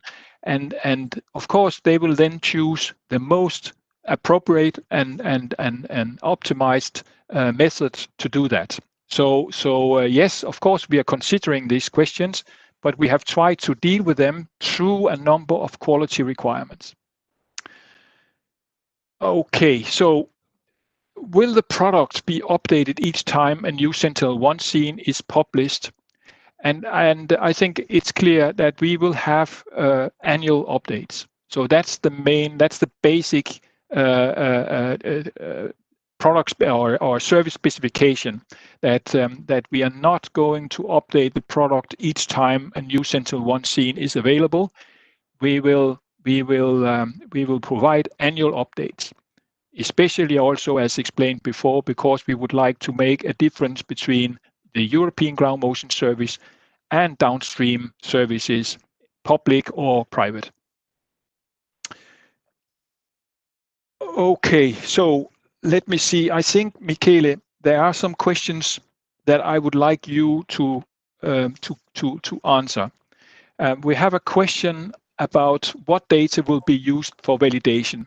I guess that you have already provided some information, but I think maybe you could answer this in more, not to be too specific, but in general, what kind of data do we expect to use for validation of the European ground motion service products? Please, Michele. Yes. We have not yet planned in detail all the validation activity, but we will aim at collecting ground truth. So information on the formation typically coming from in situ measurements and well-established techniques in a way that the deformation can be used as a reference for our service. I mean, typically leveling data where available. They provide a very well-established techniques with very good quality, which can be compared with the data coming from the service. Certainly, GNSS data will be also used for comparison. In more detailed studies, to study the applicability, so to show the applicability of the results, will be used also more geotechnical data, inclinometers, etc., that can be available. I insist, locally. Okay. And then other validation activity will be, for instance, just related to the density of points, and this will be based on land cover maps available freely. In any case, the availability of data will be a critical issue for sure to drive the validation activity. Thanks a lot. Thanks a lot, Michele. Could you turn off your mic, please? Yeah, thanks. So, and just also to clarify this important question about validation, because it is really important. It is really important. Of course, we will do a lot of quality control checks during the production, but we need to do an independent validation as well. This is important for you, it's important for the trust that we try to build around the products. And just to explain a little bit again here, because this issue is both challenging but also important. So the EA has asked the European Ground Motion Service Advisory Board to do is to specify a validation strategy, and this is the strategy that then will be the basis for the upcoming call for tenders. And I saw a question concerning the timing, and if we assume that we will actually be able to start, let's say January 2021, I assume that the procurement process for the validation part will start around mid 2021, something like that. But we'll have to see. I mean, there are some uncertainties assigned to this planning. Okay, then Michele, I think also we have a few questions concerning accuracy, and let me just see where we can find it. So 1 second. Yeah, so we have there are a couple of questions, but one of them reads, how can you say you will reach millimeter accuracy European-wide? And maybe Michele, you can provide an answer here. Yes. Well, strictly speaking, to my opinion, the 1 millimeter accuracy is in fact 1 millimeter per year, and is the more than the accuracy is the precision of the deformation velocity estimates. That is, given an area, we have a large stack of images observing, for instance, the last 5 years, and out of several dozens of images, several dozen of observation, we estimate one single parameter, which is the velocity. Usually over the velocity, we have a very high precision, which is roughly in the order of 1 millimeter per year. Then we have the time series. In the time series, for each image acquisition, we have one estimate of the deformation, and then the precision of such estimates is not in the order of 1 millimeter per year, but is in the order of some millimeter per year standard deviation. Okay. Now, how it can be these reached at European level? Well, the deformation are relative, and the main structure, as I mentioned in my presentation, the main structure of the level 2B product will be provided by GPS permanent stations, okay, which will make the first order of the deformation, and then the details, the local details, will be derived by interferometry. The final precision will depend, of course, also on the geometry of the available station, etc. But we are in the region of the number I mentioned earlier.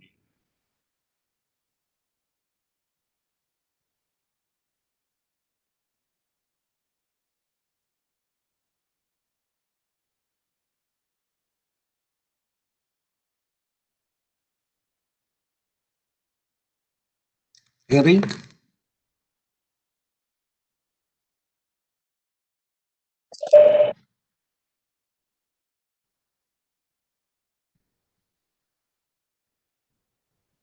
Okay.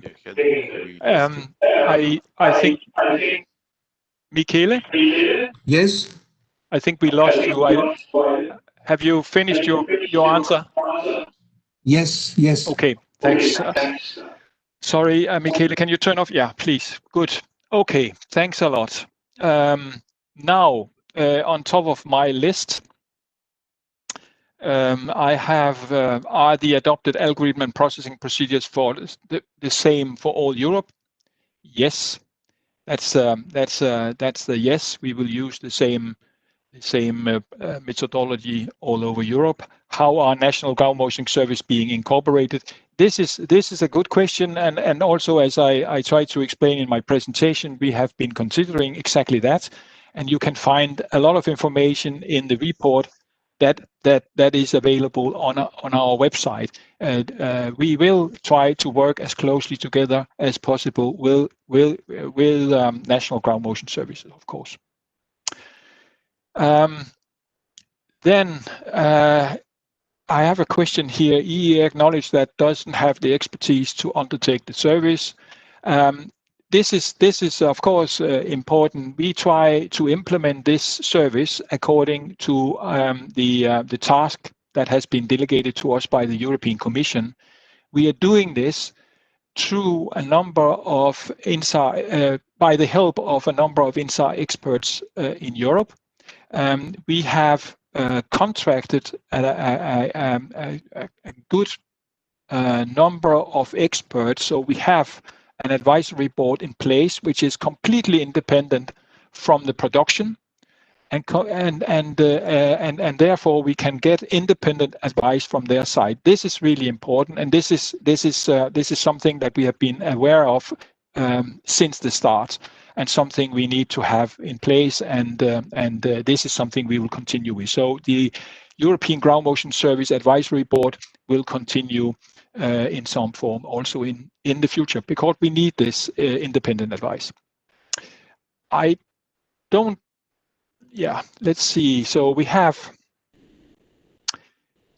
ground motion phenomena do not stop at political boundaries. How will the service plan accommodate boundaries between participating and non-participating states? Yeah, this is for the moment at least. What we try to do is to focus on the Copernicus participating states, and this is also for. I mean, to be realistic, we need to see how difficult, in fact, it is to try to process this huge amount of data and to achieve the quality we would like over such a huge area. And this is why we have limited the coverage at the beginning to Copernicus participating states. Of course, we will then need to deal with these boundaries, but that is something we have to work on in the future, and probably we will need to do this in different ways. Okay.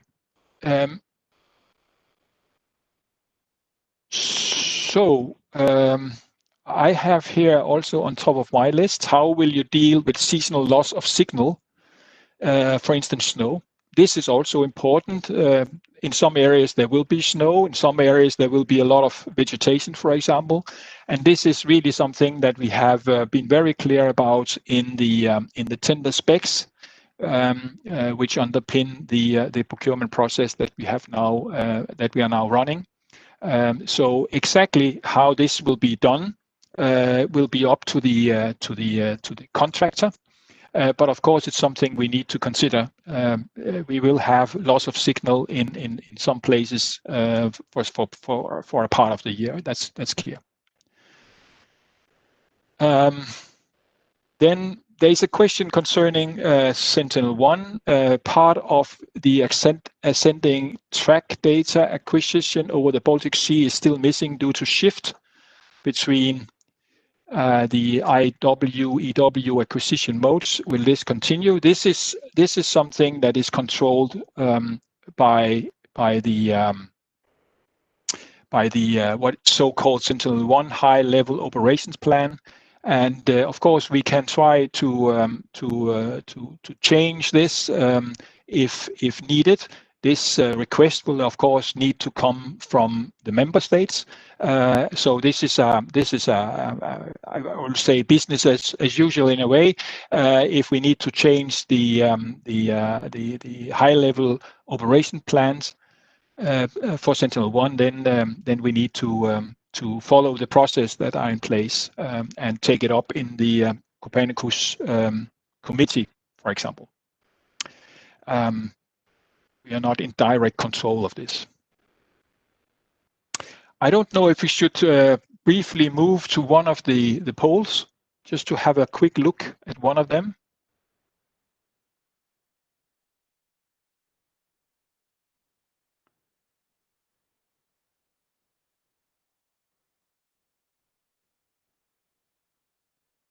Okay. Well, I mean, if you could show the result of one of the previous polls, that would be good. Okay. Yeah. So we have yeah. So EGMS will foster general uptake and use of satellite ground motion data and products in Europe, and we have if we put 4 and 5 together again, which means good, very good, I would say. So we have above 90%. And this is really good because this is also part of what we would like to do. I mean, not only to promote our so-called our own products, but also to, in general, foster uptake and use of satellite ground motion data in Europe. I mean, data that will be made available from national services, but also private companies. So this is really good, and I think that will be a great achievement of the to see this actually being a reality in the future. Okay, I have now on my list, on top of my list, no DEM, digital elevation model, is used in the processing, question mark. Yes, we are going to use the so-called EU DEM, which is the digital elevation model that has been purchased by the Copernicus, and it will be used probably for Europe. There will be a 10-meter model, and probably that will be the one that will be used. There is also a 30-meter model available, and maybe that's more appropriate. That will also be left up to the consortium, to the winning consortium, to decide exactly how to do this. This is clearly something that is important, and we have a very good digital elevation model we can use, in fact. So this is something good, good news. Okay, so let me see. Stable reference points. How will they be selected? I think again, Michele, if you could provide a general answer to this question. Yes, we have to say that the details will be decided by the service providers, but what I guess at least for the level 2A product, which is the basic product, the reference point is usually chosen as a good point from the radar viewpoint. So a point which has very little noise so that it does not affect the time series of all the other points of the same frame. I think also that there will be in the visualization, in the visualization of the results of the service, there will be probably the possibility to change the reference point. If the reference point is not appropriate and the one user wants to change, it is just a shift in the velocity and the trend in the time series. This will be implemented probably in the visualization tool of the service. So you shouldn't be so concerned about the reference point. Okay. Thanks a lot, Michele. We will move to the next one regarding timing of updates. Given the influence of vegetation changes, snow, ice, etc., on the measurements, will updates be made using the same timing each year? The question, the answer is yes. We will deliver the updates on the same time each year.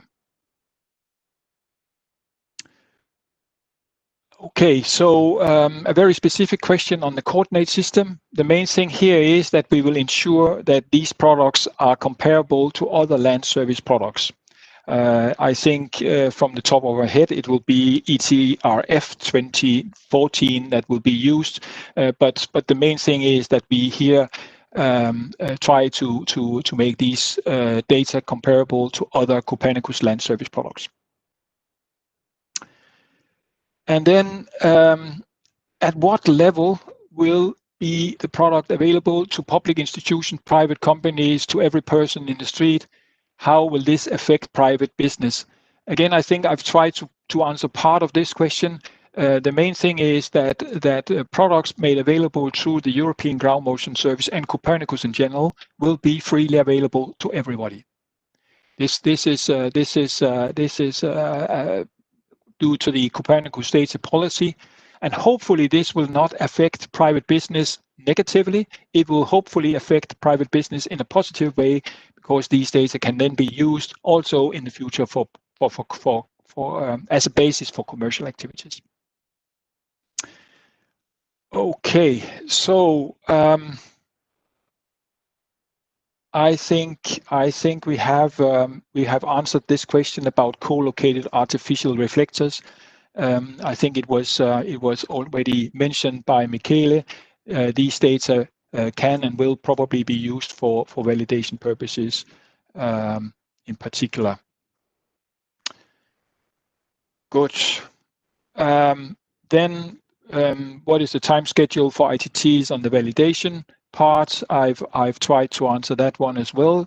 My guess is for the moment mid-2021. That will probably be realistic, but of course, again, we have to see, budget permitting. There are still some uncertainties. Good. Why not using 2014 Sentinel-1 data? Well, it could be that we will. I don't know for the moment. If you look into the specs, what we ask service providers to do right now is to start from February 2015. But of course, why not go back at some point in time? I will not exclude that. Then there's a question concerning. Okay, so yeah, so we have a new one on. Well, I will take the one about the TEP or TEP geohazards. Again, I think in the same way as we would like to work very strongly together with national ground motion services and also commercial companies building on the products from the European Ground Motion Service, we will also try to benefit from the fact that there is a very strong tool available already. And we will try to find a way to create an interface so that these or the data from the European Ground Motion Service can be used in that environment. So this is definitely something that we are trying to move towards. Good. I think now should we return to one of the other questions? So where you have some results, let's have a look at one of the other rating pools.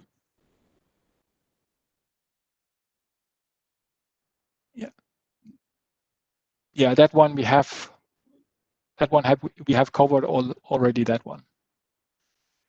So regional user meetings are necessary to ensure the uptake and use of ETMS products.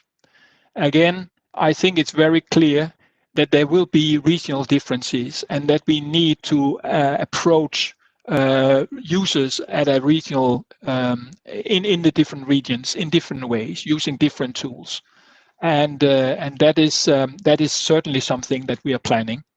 I can see why we are speaking that in fact the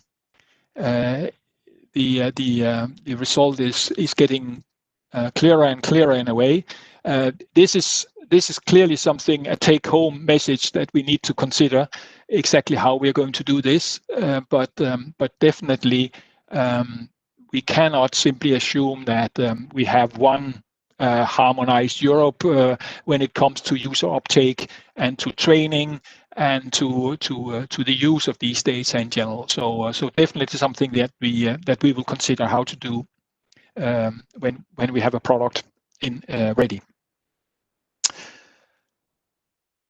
Okay, so let me see. So we have, do you plan to adapt your products to high accurate ground movement cadastre? I think, again, this has to do with the way we are going to validate our products. And I think Michele provided an excellent answer to that question. The geohazard TEP or exploitation platform. I think we have covered that one already. It's clear that we will try to create an interface that will allow you to work with data from European Ground Motion Service in that environment. I can see some questions piling up on top of what we have already, but let's just see, can I use the dissemination tool, which will be made publicly available, to download information? Yes, that is definitely something that you will be able to do.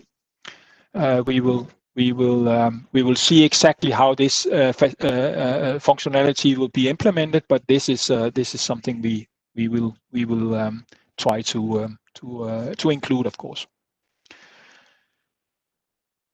Okay, so is the Copernicus Sentinel 12 L-band radar mission Rosal L? Well, yes. I mean, when it's there, why not? Of course, we will see, but it's probably not within the next phase of Copernicus. But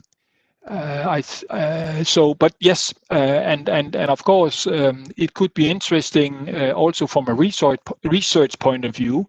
So if it's going to be decided that this mission will actually fly, there could be some interesting research work being done before actually the data are available, and especially also with focus on ground motion. So yes, this is a good point and something to consider for the future. Okay, so we may need to check the list. So we have this one. Who will be responsible for the goodness of the information provided? Well, who will take of the responsibility of the measurement? I mean, at the end, this task has been delegated to the European Environment Agency. Of course, we will be responsible for the quality. I mean, we need to deliver the quality stated by or referenced in end user requirement documentation, like the white paper and the service specification. So we will do our utmost to ensure that when we have a service provider in place, they will in fact deliver according to the quality targets that we have specified in our documents and in tender specifications. Good. So I have here, if a point is visible, will level 2A product, yeah, have to admit that it's not entirely clear to me exactly what is meant by this. I don't know, Michele. Do you have an answer?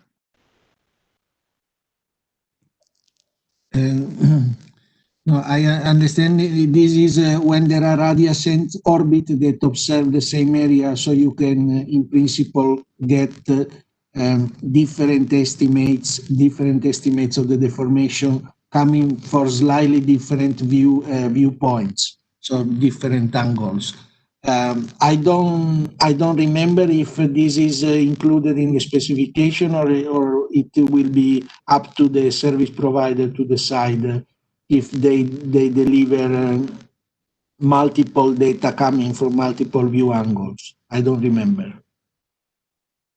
Okay. Thanks. Thanks, Michele, for that answer.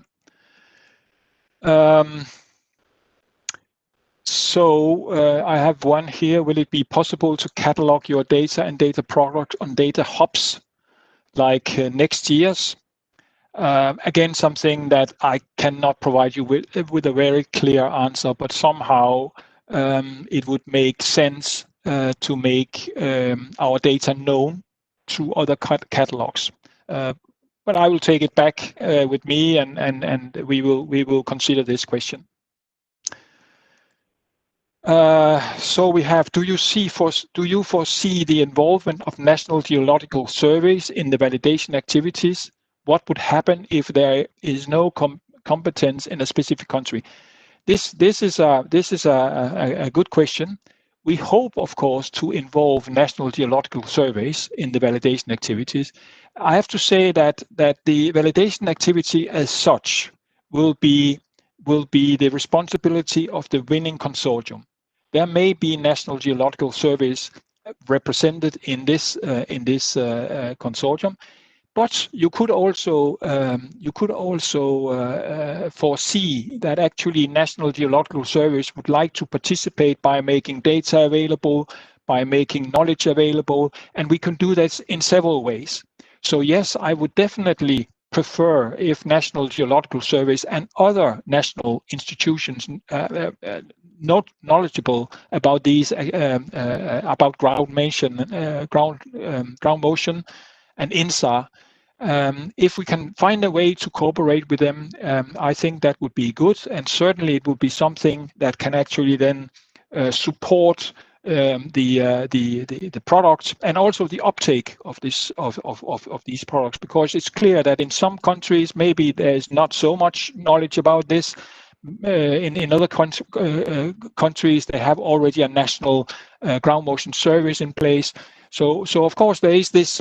I mean, we talked about regional differences before, and there are certainly regional differences also in this respect, and we will find a way to deal with them clearly.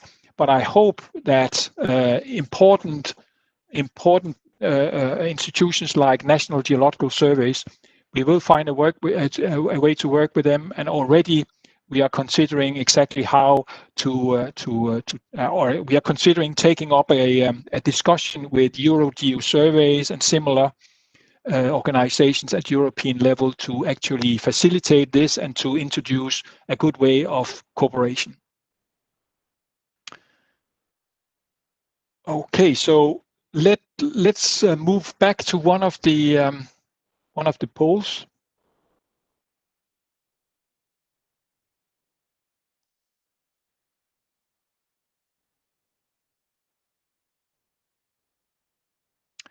So we have one about training events are necessary.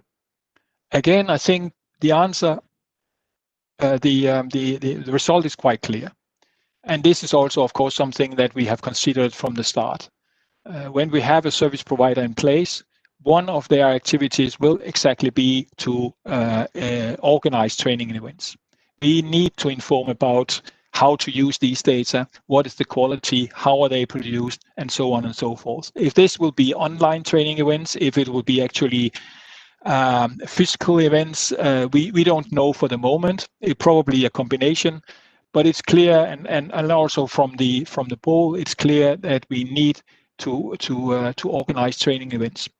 Yeah, and we will do that. So I can see, Michaela, maybe there's another one for you. What are the constraints for the service in small islands?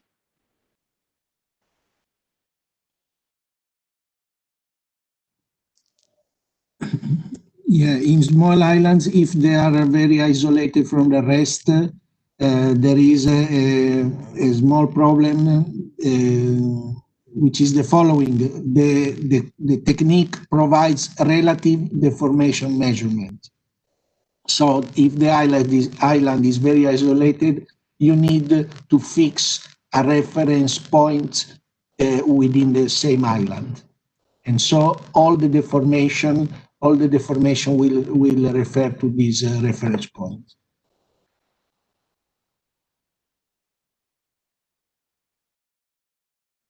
Okay, thanks, Michele. I think we will take a few other questions and then we will return to the poll as well. I can see that we have so concerning timing. My question on timing concerns the data used to generate ground motion maps, not the release of the final product. It relates to noise in the final product. I don't know if Michele, if you can actually provide Jeff with an answer.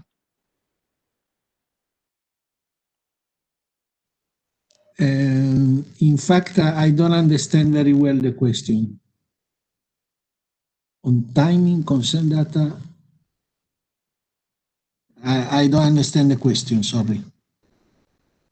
Okay, I guess we will need to deal with this bilaterally after the workshop. Sorry for that, Jeff, but we will return to this question. Then we have a question: would it be possible to load EGMS online data to other tools? And again, this is definitely something we will consider.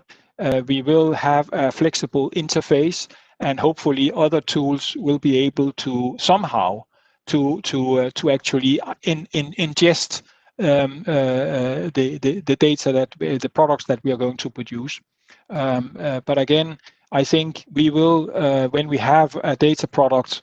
When we have a product in place, we will have a chance to play around with this and try to find ways to exactly do what you would like to do. Because I see that, of course, we cannot have a product like this in one environment. We need to make it available to other, like we also talked about the geohazards technical exploitation platform, for example. So yes, this is something we will definitely consider.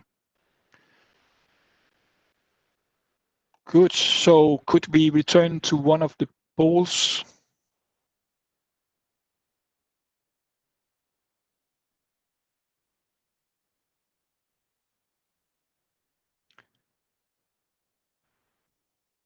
So yeah, we can. So which one of the following application areas is most important to you?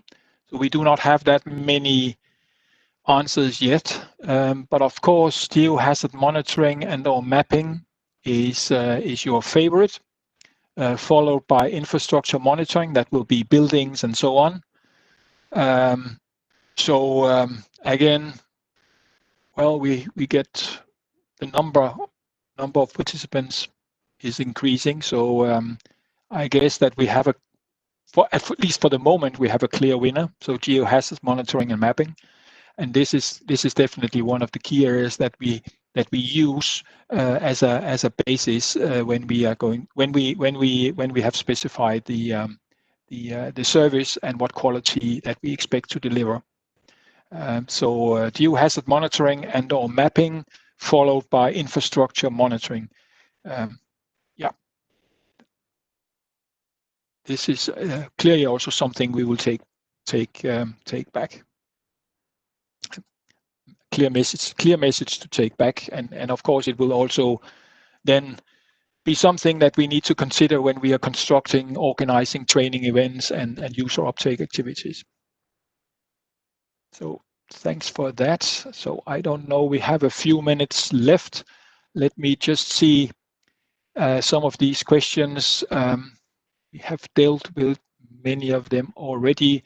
There is a question here. I can make it visible.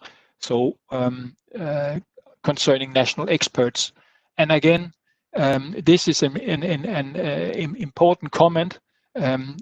We will rely on national experts to a certain degree, because it would be impossible for us at the European Environment Agency and also for the service provider that we are going to contract for this work to know about every detail in all countries. And that is, of course, why we need to involve national experts in different ways. And we will do this by working with European level organizations, like I talked about before, Eurogeo surveys, for example. And we will also try to involve national experts during annual user meetings, during user take-up activities, and so on and so forth. So clearly, this is something that we need to do to ensure that actually our product makes sense in all corners of Europe. Okay, so do we have still a poll that we haven't really covered? So again, we have which product level would be the most useful for your work. And there's, again, your all-time favorite is simply all. Good. we will make everything available to you. So this is certainly possible. Again, I would say yes, it's quite kind of expected that level 2A is maybe not that interesting for most of you. It will probably be level 2B, which will be used and then followed by level 3. But again, many of you will actually try to use all of them for different applications. That is also good. So even we are approaching 12:30. There will be a possibility, and maybe we can redo some of these polls tomorrow as well, to get more answers or to get new answers. You should also be aware, of course, that tomorrow there will be a focus on applications. There will be a number of interesting presentations on national ground motion services, and then also followed by a number of interesting presentations on downstream services.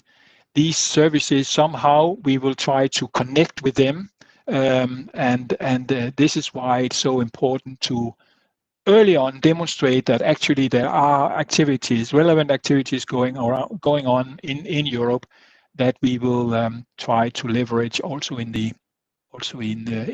this context. So over to you, Ivan. Thank you, Henrik. I think we came to the end of the first day, as you said. You have already mentioned what we can expect tomorrow. So we have just one question that is ongoing. I think people can vote, and we can, as you said, we can probably continue with this post tomorrow. I think they're quite interesting and gives quite a good impression of what people are expecting. So I hope that you enjoyed this first day. If you have any feedback you would like to share, you can use also the questions interface to say what you think. If you want to share something. Do not forget for those that registered for the networking session to connect via the conversation starter application. So it's a new application for me. Personally, I don't have too much experience with networking online, but I suppose we have to get used to this way of communication in the future more and more. You have received the information and the instructions how to connect and how to use it, so I think it will be very useful for all the participants to have access to other participants and to share some ideas. With this, I would like to thank everyone for your participation and also the active involvement in the questions and the polls. I think there were there was quite a number of people that really asked questions and participated in the polls. I think this is a good example that there is an interest to this kind of workshop, workshops in general, but in particular for the ground motion service. I think that doing it online also allows to have a little bit higher participation, which probably is the good aspect of these online workshops.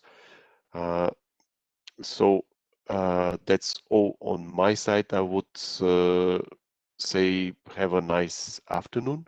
We'll reconnect tomorrow morning at 9:30 for, as Henrik said, for more information on the user side and the applications.